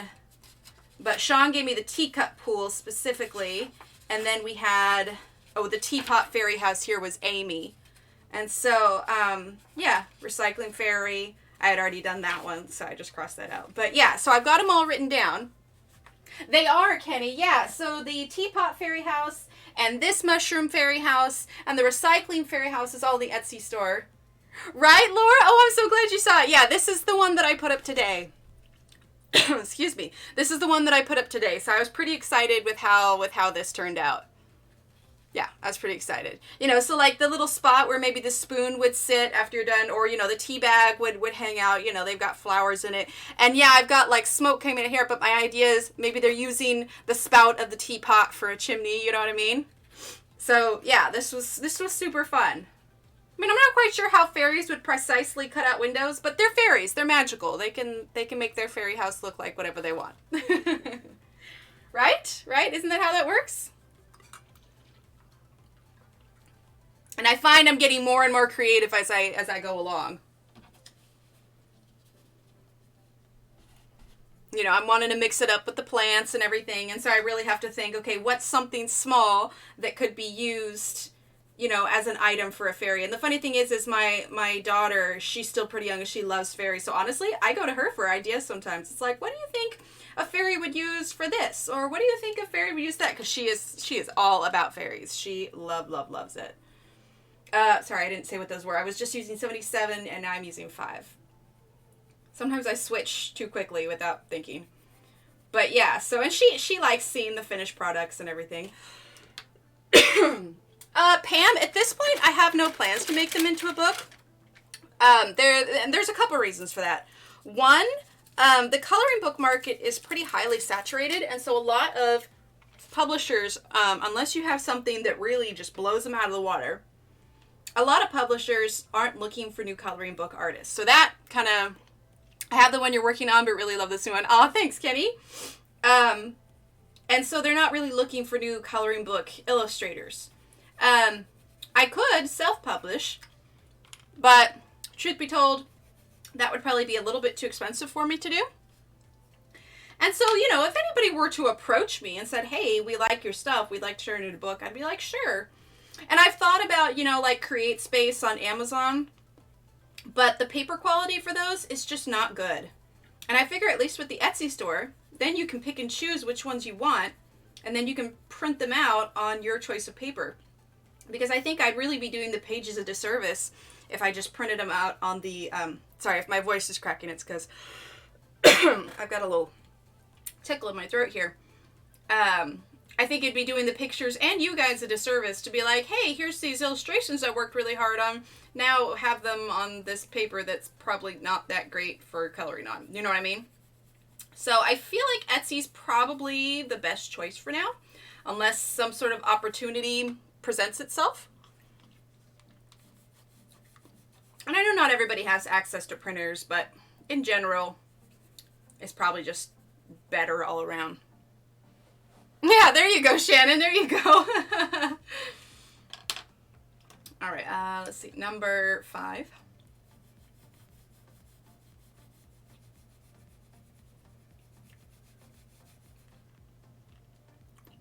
Coffee cup and teapot is so cute. Aw, thanks, Bo.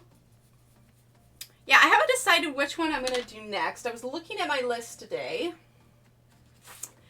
I mean, I really like the idea of a fairy cactus high rise. I think I think that could be fun. Allie did a pinecone fairy, or she suggested a pinecone fairy house. I like that.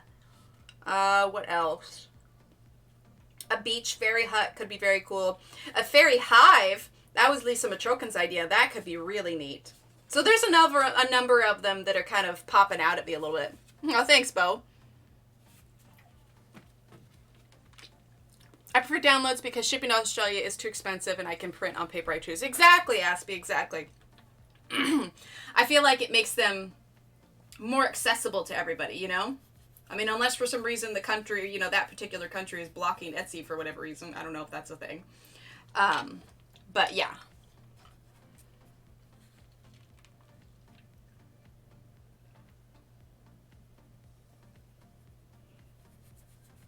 Sorry, I keep switching out saying. I just used 76 and now I'm using number 5. Oh, I couldn't help it, Laura. The idea was just so brilliant and I got so excited about it. I was just like, oh my gosh, this is brilliant.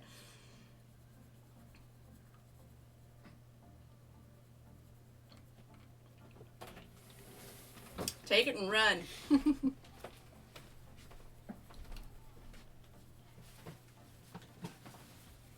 And they're so much fun. It just seems to like just come to think up the next ideas for it just seems to come naturally, you know? Sounds good, Diane.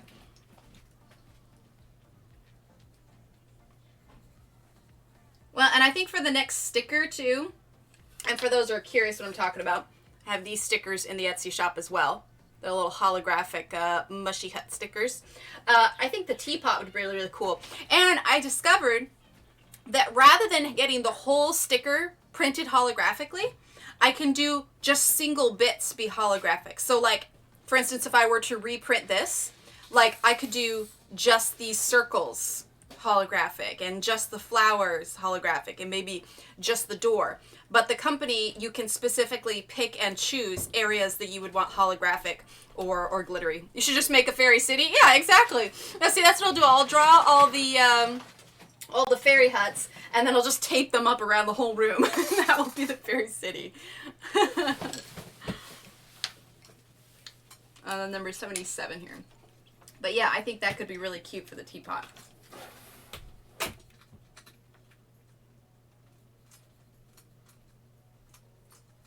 So hard coloring right on the edge.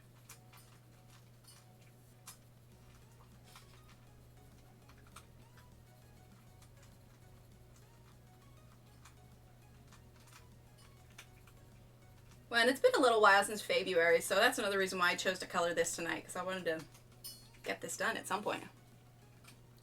That's right, yeah, Shannon's was a strip mall, yeah.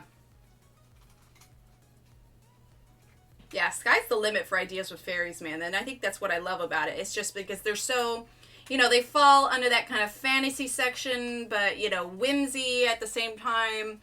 So, you know, and they're just kind of fun.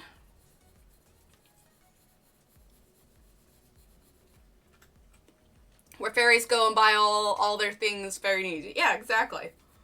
Sorry, it's this cough drop. It's making me trip all over my words. All right, number 5.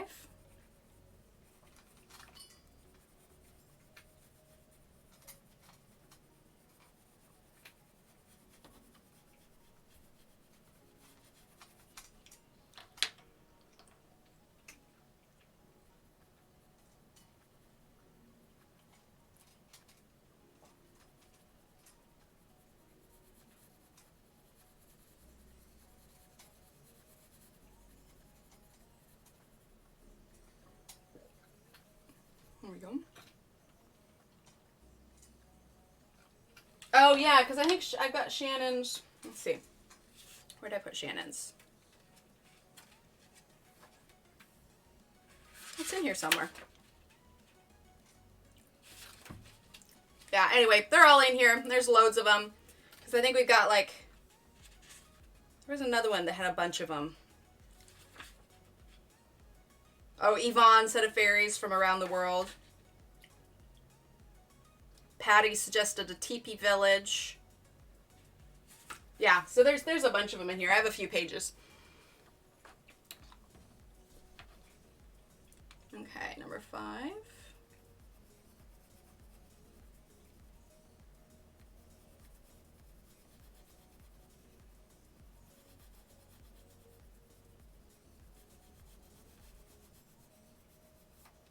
Here we go. All right, we're gonna grab number 76.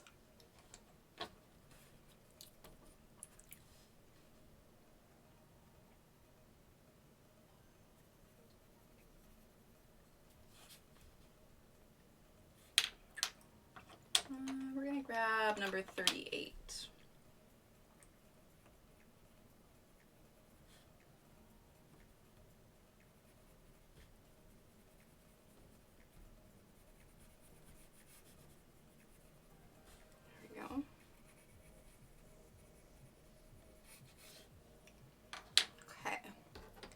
Now let's grab number 9.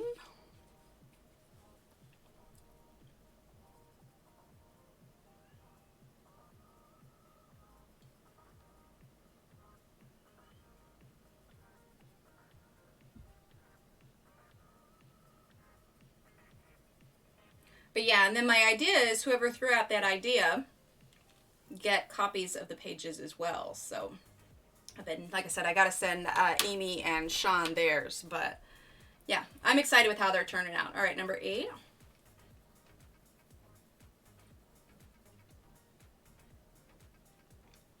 Thanks, Cassie.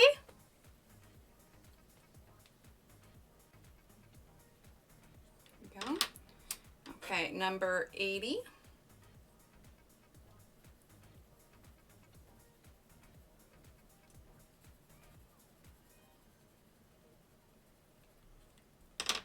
Well, and tomorrow I'm going to go to the post office so I can get the current sticker orders out in the mail, and then I'm going to talk to the postman about international shipping too, because I think I can set a set shipping for it, but I wanted to clarify that before I put it up. So hopefully after tomorrow, shipping the stickers out, I should be able to get adjusted for worldwide, because the idea is all you would need, because Etsy was wanting to like charge $13 for shipping, which is just not what it needs to be.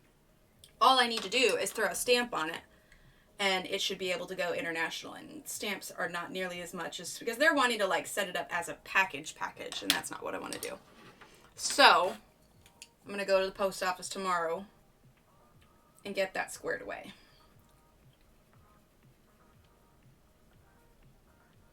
There we go. All right, now let's grab 77 again.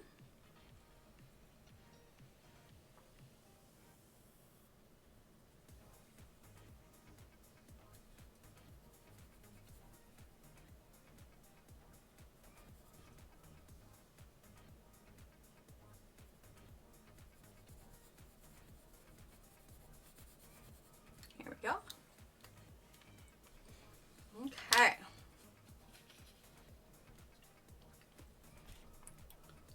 Zoom out a tad. All right, so let's grab number 38.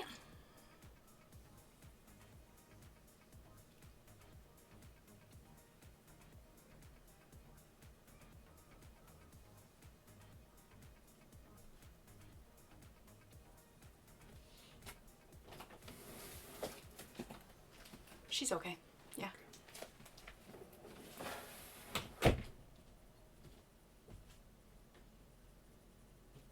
Normally my husband just came in and fed her kind of late night snack here. And normally I have her come back out of the bedroom after she's done eating, but she decided to settle in on the bed and not wrap around all the cords on the computer. So I told him she could stay.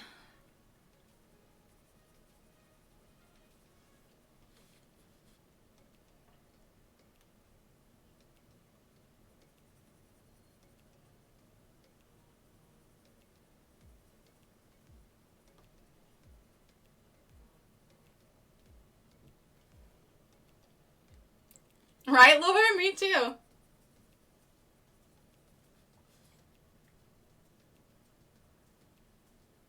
We just got to come up with some snappy names for like shop names. Like let's see. Might be a good shop for Fairy. Honestly, the first thing I thought of were the little puffballs on Tinkerbell shoes. And so, you know, Toys R Us, Puffballs R Us. But probably not all fairies put puffballs on their shoes.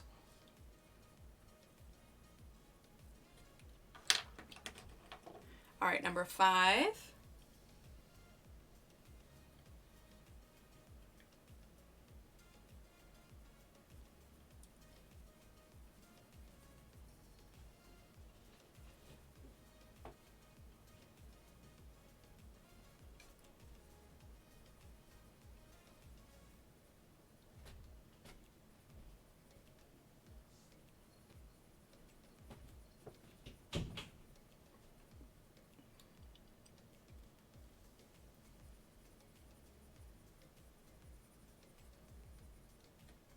Potion pantry. Ooh, I like that. I like that.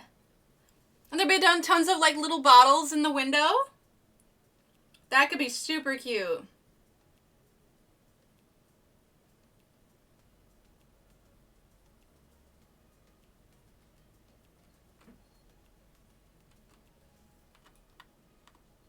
They need a wing shop. Oh, they would definitely need a wing shop. Right, Laura? That would be so fun.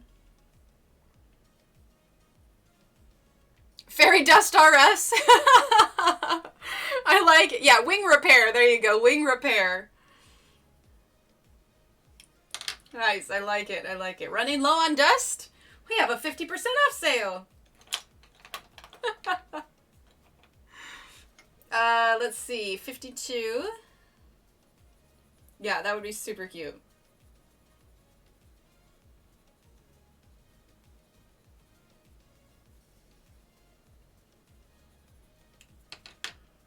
A fairy dresser. Ooh, I like that. I like it. Like what's the name of someone like a not a haberdashery. What's the term of somebody who makes dresses? Isn't there an actual name? I mean, there's seamstress. I feel like there's another word I'm looking for. What is it? Is there a name for a dressmaker?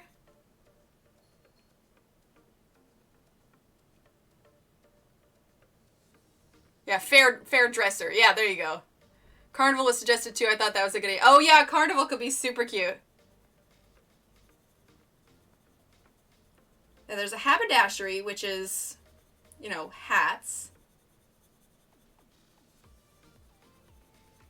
Yeah, fair dresser. That's cute. I like that. A tailor! Thank you! Yeah. Okay, that's what I was thinking of.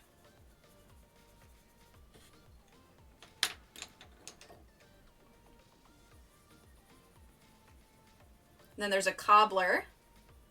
We could think of a name for a cobble shop. Fairy school, there you go.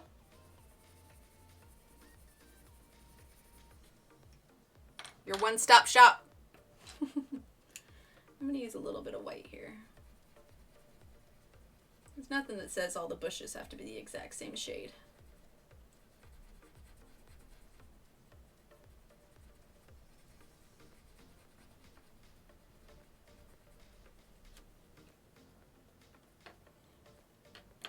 Tailor is more for men. Oh, that's fair. That's fair. I get that. Hi, Karen. Welcome, welcome.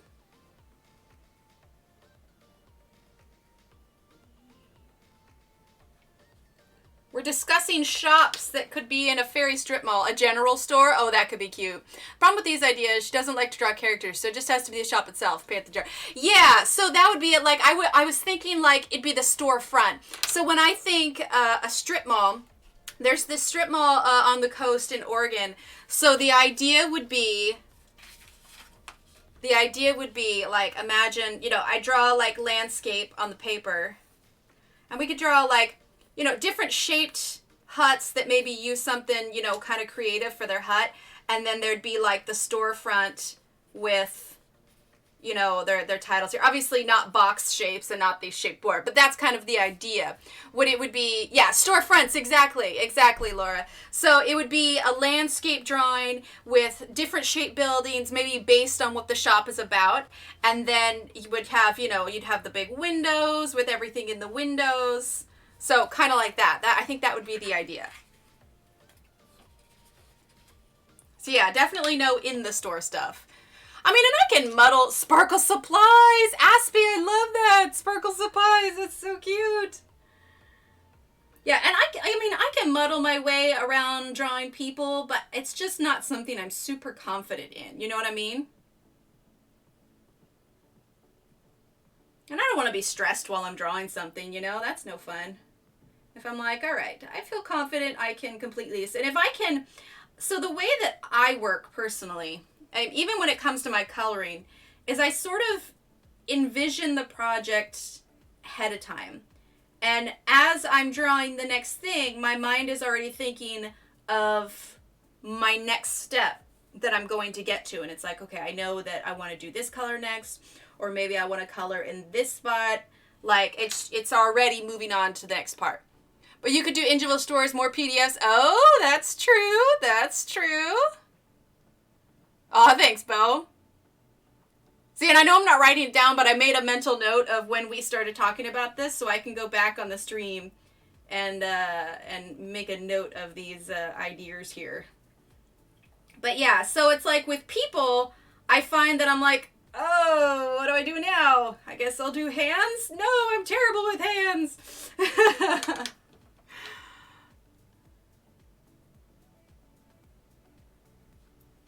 Well, and I've taken life drawing classes. I've had to, I've taken painting classes where I've had to draw myself. And it's the proportions that throw me. So it's like I've taken the classes, but my brain just doesn't flip the switch, if that makes sense. Like I realized I did not zoom back in. But yeah, my brain just has a hard time wrapping around, like this should be here. Proportions are my biggest issue. Like hands down, easy. Okay, let's start with number 5 here. But yeah, proportions are probably my biggest struggle.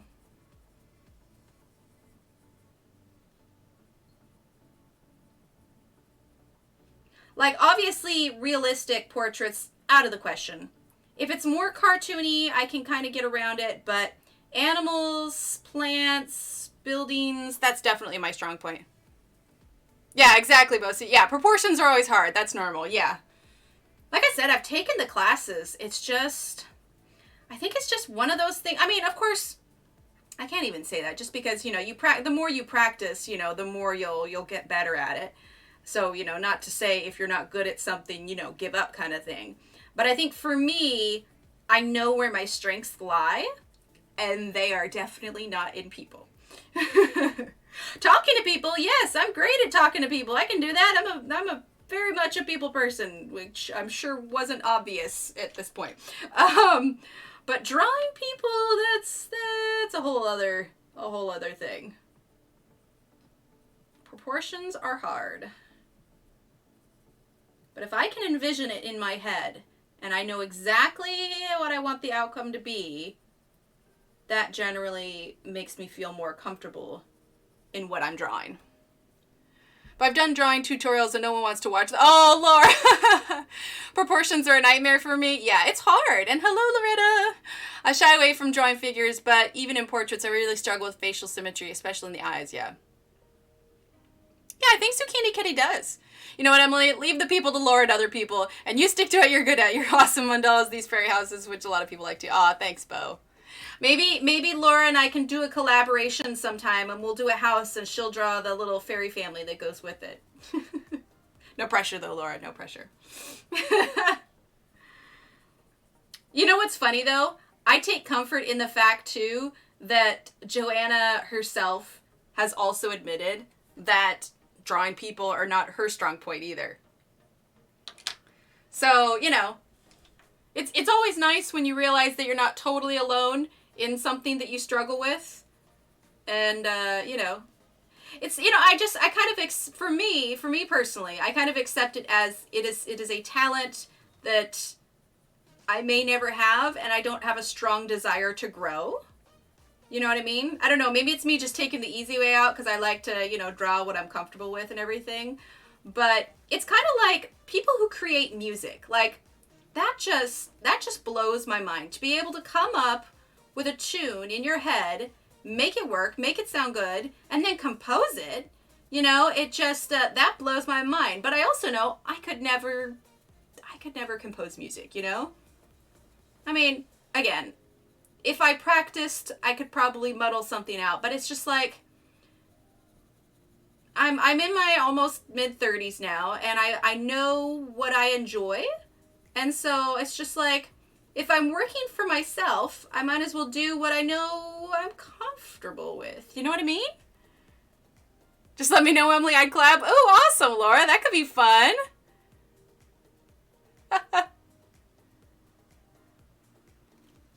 I will say, Pam, though, if you are wanting to practice drawing, Johanna's new book, How to Draw Inky Wonderlands, is a great way to start. It breaks it down super simply. So, if you were ever interested in not that you have to. I mean, I've just spent the last 10 minutes saying that I'm a grown-up and I don't wanna. But if you ever felt like it, hers is a great way to get your feet wet. Okay, number 50.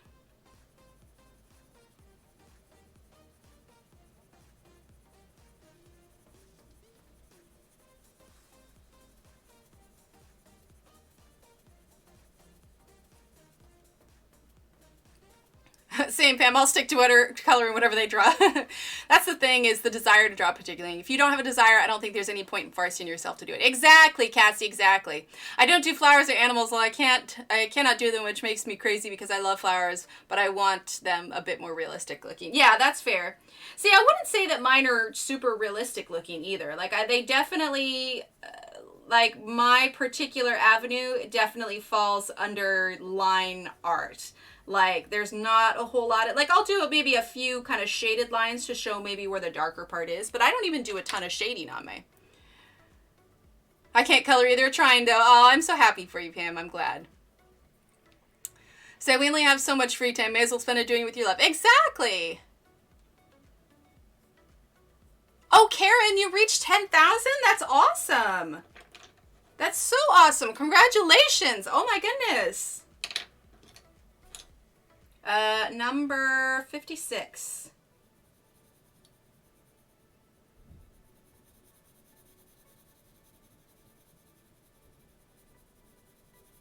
That's super exciting, Karen.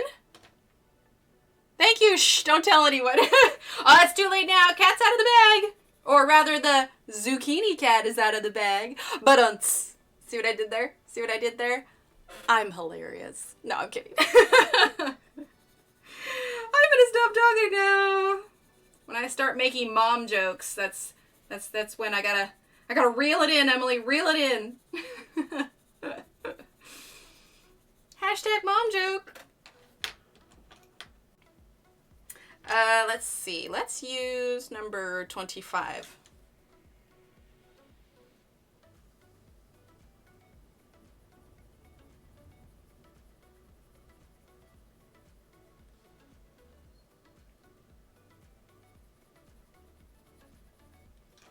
Yeah, I'm a big old dork. It's accepted.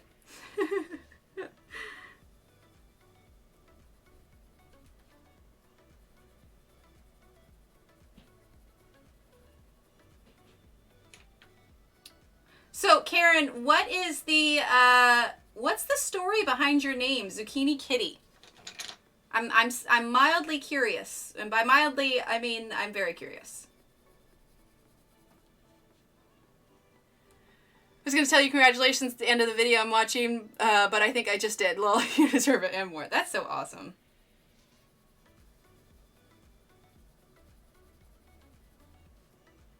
I have 2 kids, Pam. I have 2. They're both pretty little, which is why a lot of times my schedule gets a little wonky because, well, my main job is stay-at-home mom. All I know are mom jokes, and the joke is on the back of chocolate milk cartons. There you go, Cassie.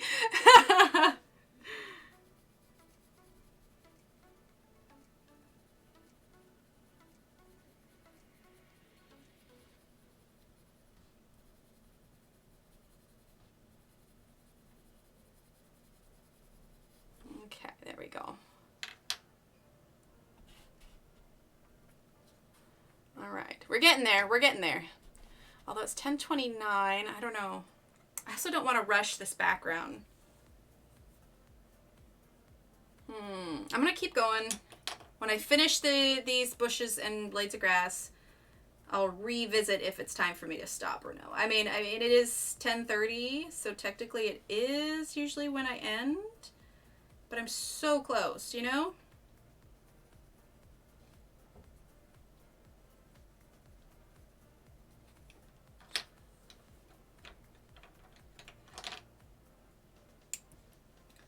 Then number 52.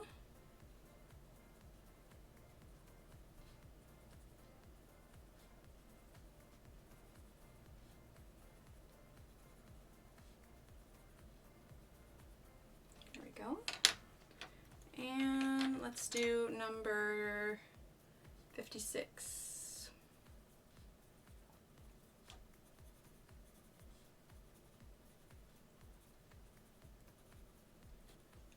Favorite veggie, favorite pet. ZK is also a flip on my initials. Karen said, ah, okay. I gotcha. Very cool. All right, so 29.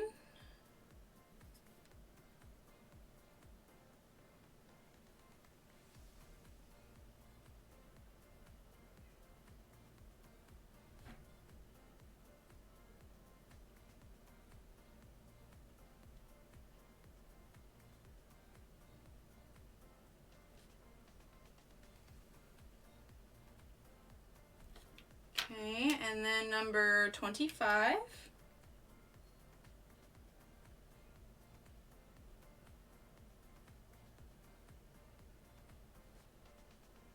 actually been cooking with zucchini a little bit more lately. I made some zoodles and I made some zucchini spiral lasagna. I definitely need to practice a bit more cooking with it. There's a lot of moisture that comes out of that zucchini. Now that my pencil stash has broadened, I hope to do some color alongs that you've done. Oh, awesome. 10.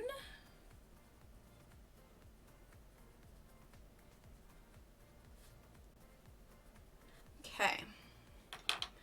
And then I realized we haven't done this little doorknob here, so we're going to do that real quick. So let's get some of this number 29.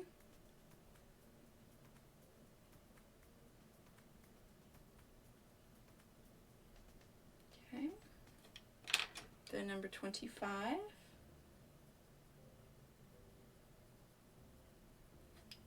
Okay. And then we're going to grab number... If I did that, I'd be corn dog. Bam. All right, number 43. Okay. Then we're going to take number 76.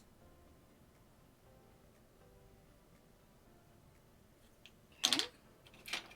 Then number 16. Okay, and then number 10. We're going to grab a bit of white here.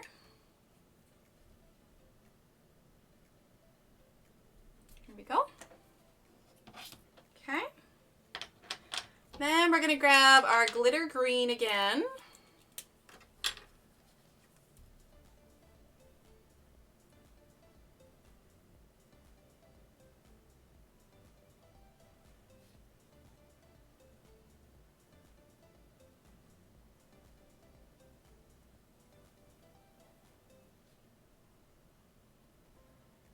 You ever realize that you're like holding your breath?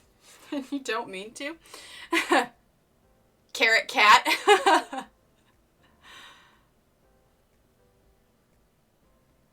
don't know what my favorite veggie is. Probably be potato cat.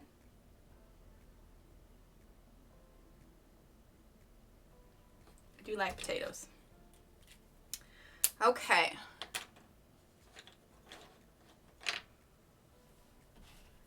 All right, so we got that done, but I feel like there definitely needs to be something, if not even just a little bit of blue in the background. But I've been debating about for a little while if I want to use pencil or if I just want to use pastel, which is what I'm kind of leaning towards. Sometimes using Ergosofts on larger spaces gets a little bit more difficult just because they're so fine tip. So sometimes... Yeah, see what you started, Karen? So sometimes using like pastels, these are my Pebbles chalks, go a little bit, you know, would work a little bit better. So,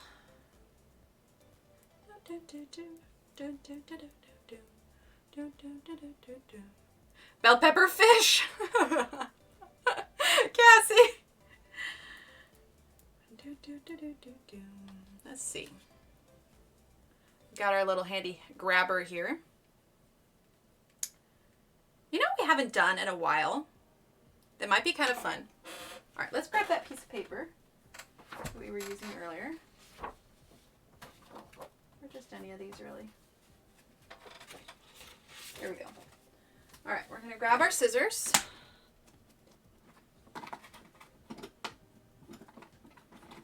Aw, thanks, Kenny. All right. We haven't done this particular background in a while, actually. Not since we did our Mr. Octopus. But I think it could work here. So here's what we're going to do. Take this piece of paper. We're going to cut some cloud shapes here.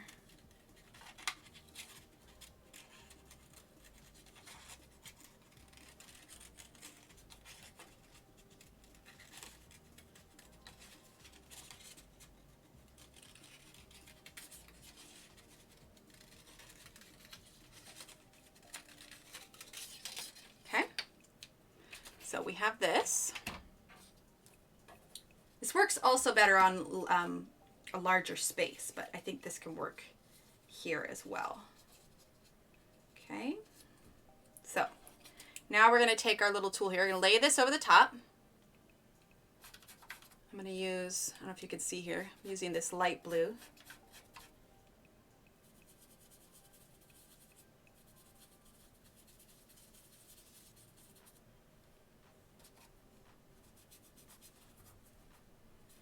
Careful not to let it shift.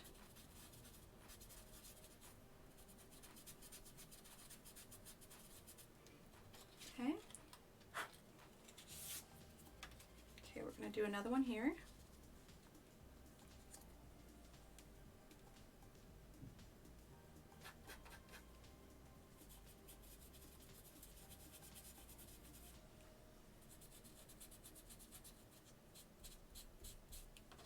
Okay. And another one here.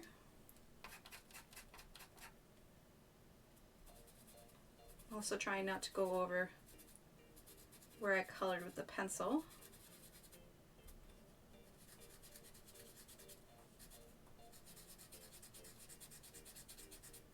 There we go. And if you do, you can grab a little bit of your kneaded eraser and just carefully, don't linger too long because you don't want to bring up the pencil.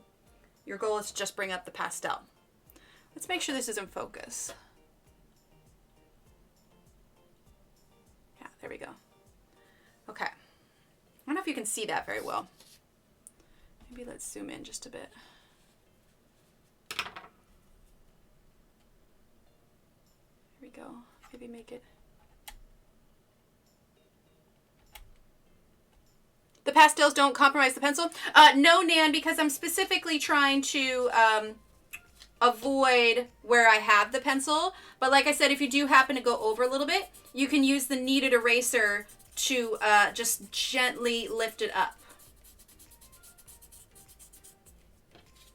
Okay, so there's that. Now I want to do some pink. So let me see which one of my puffballs I can use for pink. This one. It's got purple. This could use for pink. I need to get some more puffballs. Okay, now I wipe off the paper just a little bit so that I'm not smearing pastels on there. But the chalk pastels aren't super dusty, and so they're not really like super messy either. So now we're going to grab this pink right here. And this is just the basic set of the Pebbles chalks. Okay, so getting this pink here.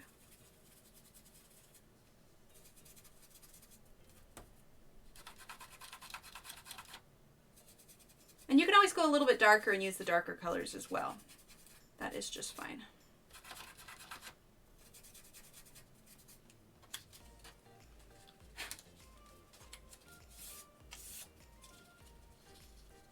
Okay, and we're going to grab our pink again. I am using the Pebbles chalks, Cassie. Here, let's zoom out a bit.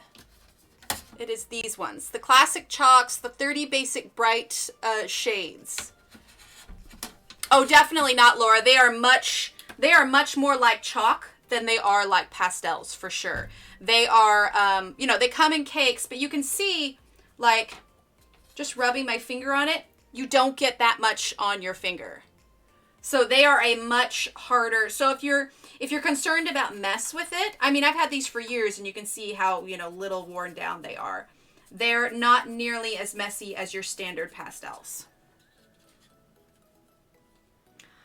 No, because they're definitely got the chalky kind of feel. Like you can tell this one's been broken. Let's see if I can zoom in any closer here. So you can see it's got a pretty sharp break to it.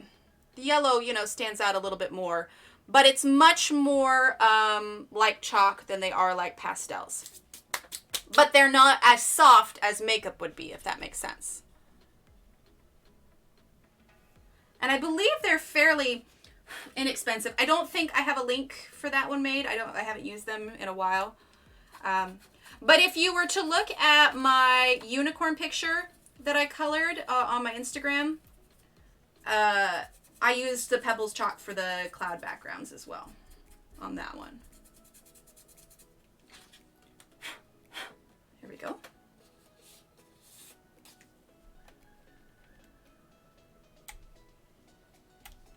Oh, I typed chalky. How did makeup come up? That's a good question. All right. And it comes with these little puff balls, but you can also buy some of your own also. Also. How many times can I say also? I didn't intend to say it that many times. Okay. We're going to shift this a little bit. I try not to put the exact same cloud shapes next to each other just to mix it up a little bit. Okay, now the yellow is got quite a bit of pigment on it, so you can also kind of double check, you know, how much is that going to leave, so you can wipe off maybe a little bit. Because if you want to keep that nice kind of pastel look for the yellow, you don't need to press that hard. Some little things of these are a bit more pigmented than others. So obviously that's a tad more yellow than the rest of it. You can, Cassie, yeah. I don't do a ton with my pictures when I'm done. I might hang them up or I might put them in a folder. But I haven't ever had too much issue with it coming back off. But you can. You can use a fixative spray or even just spraying it with hairspray. Because like I said, they're not super chalky. And so they aren't going to, you know, just wipe off as easily as maybe, they're not super soft. So they're not going to wipe off as easily as your standard pastel, perhaps.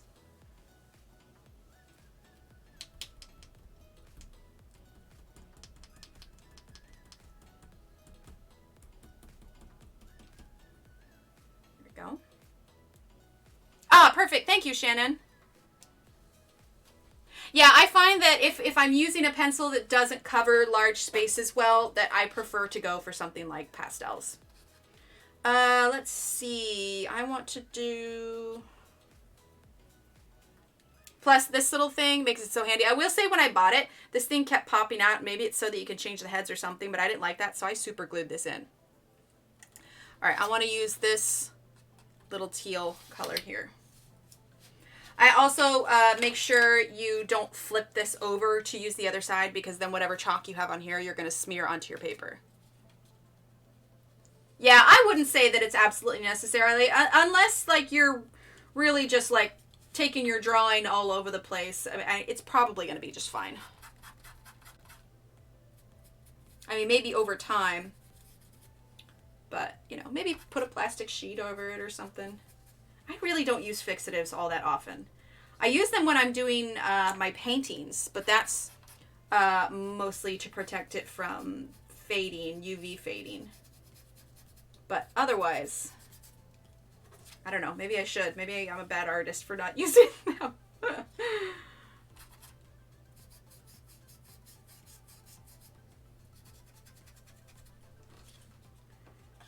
There we go. All right, we need one more color down here. I think we need to grab pink again. What did I use? I used this one.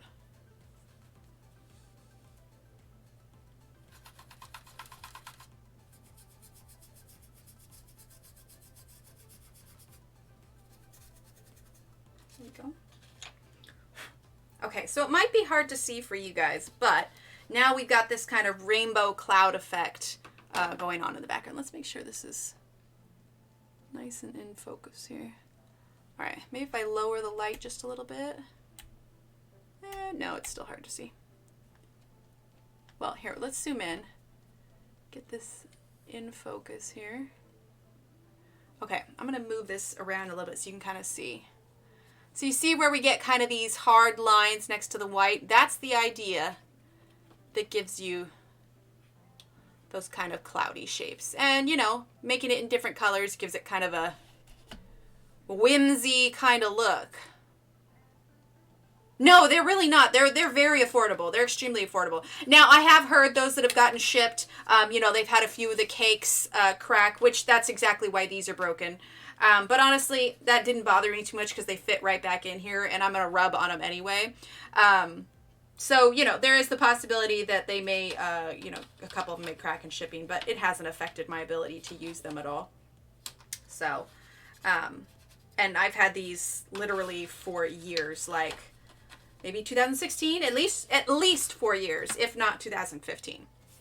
But yeah, I do recommend them. I enjoy them. I get a lot of use out of them. And they sit up on my shelf, and you can see they've lasted forever. I mean, I don't use them on everything. The only other pastels that I really use are, I can find the drawer here. These are just some Master's Touch chalk pastels that I got.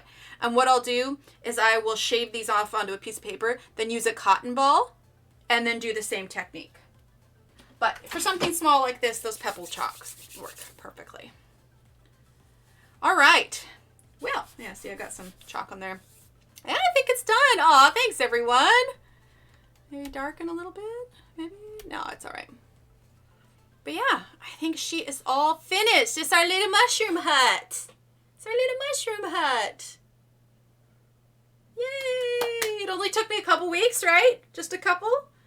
I always like a stream where we finish a page. It's always fairly satisfying. You know. So, if you would like to color this mushroom hut, and you don't have it already, you can find it at the Etsy store. You'd live in that house if you were a wee fairy? Aw, good.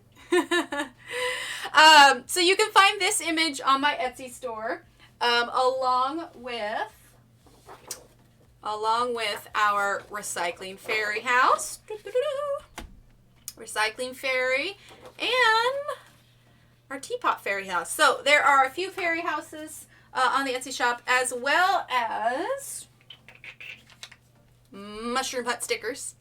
So they're little holographic ones. Anyway, there's loads there on the Etsy shop. So you can visit it at here, !Etsy. We talked about a lot of like the color theory stuff today. So any of those worksheets or color charts, or what else? What else do I have in there? I have some coloring pages. Those are all for free in the files of our Facebook group, which is there. You can keep up on everything with the stream. I post most often on Instagram. You can also check the community page of YouTube. The next time we're going to be live is going to be Wednesday morning at 9 a.m. It's from 9 a.m. to 11 a.m. Central Standard Time. And then we will probably have a night stream on Friday. But if ever I need to change it for my kids, for illness, for whatever else, I will always post in the community group, the Facebook group, and on Instagram so that nobody shows up and goes, WTF, where'd everybody go? So just keep an eye on those because, you know, life happens. My kids are my first job. So, yeah, but thank you. Thank you, everyone. You have the Pebbles and Mungo. They're both great for backgrounds. Yeah, exactly, Betty. So thank you, everyone, for being here. We also got some good ideas for our fairy strip mall. And also, I've got a fun idea for a potential stream we've got coming up. Maybe we'll do it Friday. I don't know. But as always, thank you to each and every one of you for being here. I couldn't do this without you. You are all absolutely lovely. I love each and every one of you. That sentence got mushed together. All right. So everybody have a great night, great morning, great afternoon, wherever you are at. I hope you have a lovely day. All right. Have a great night. Bye.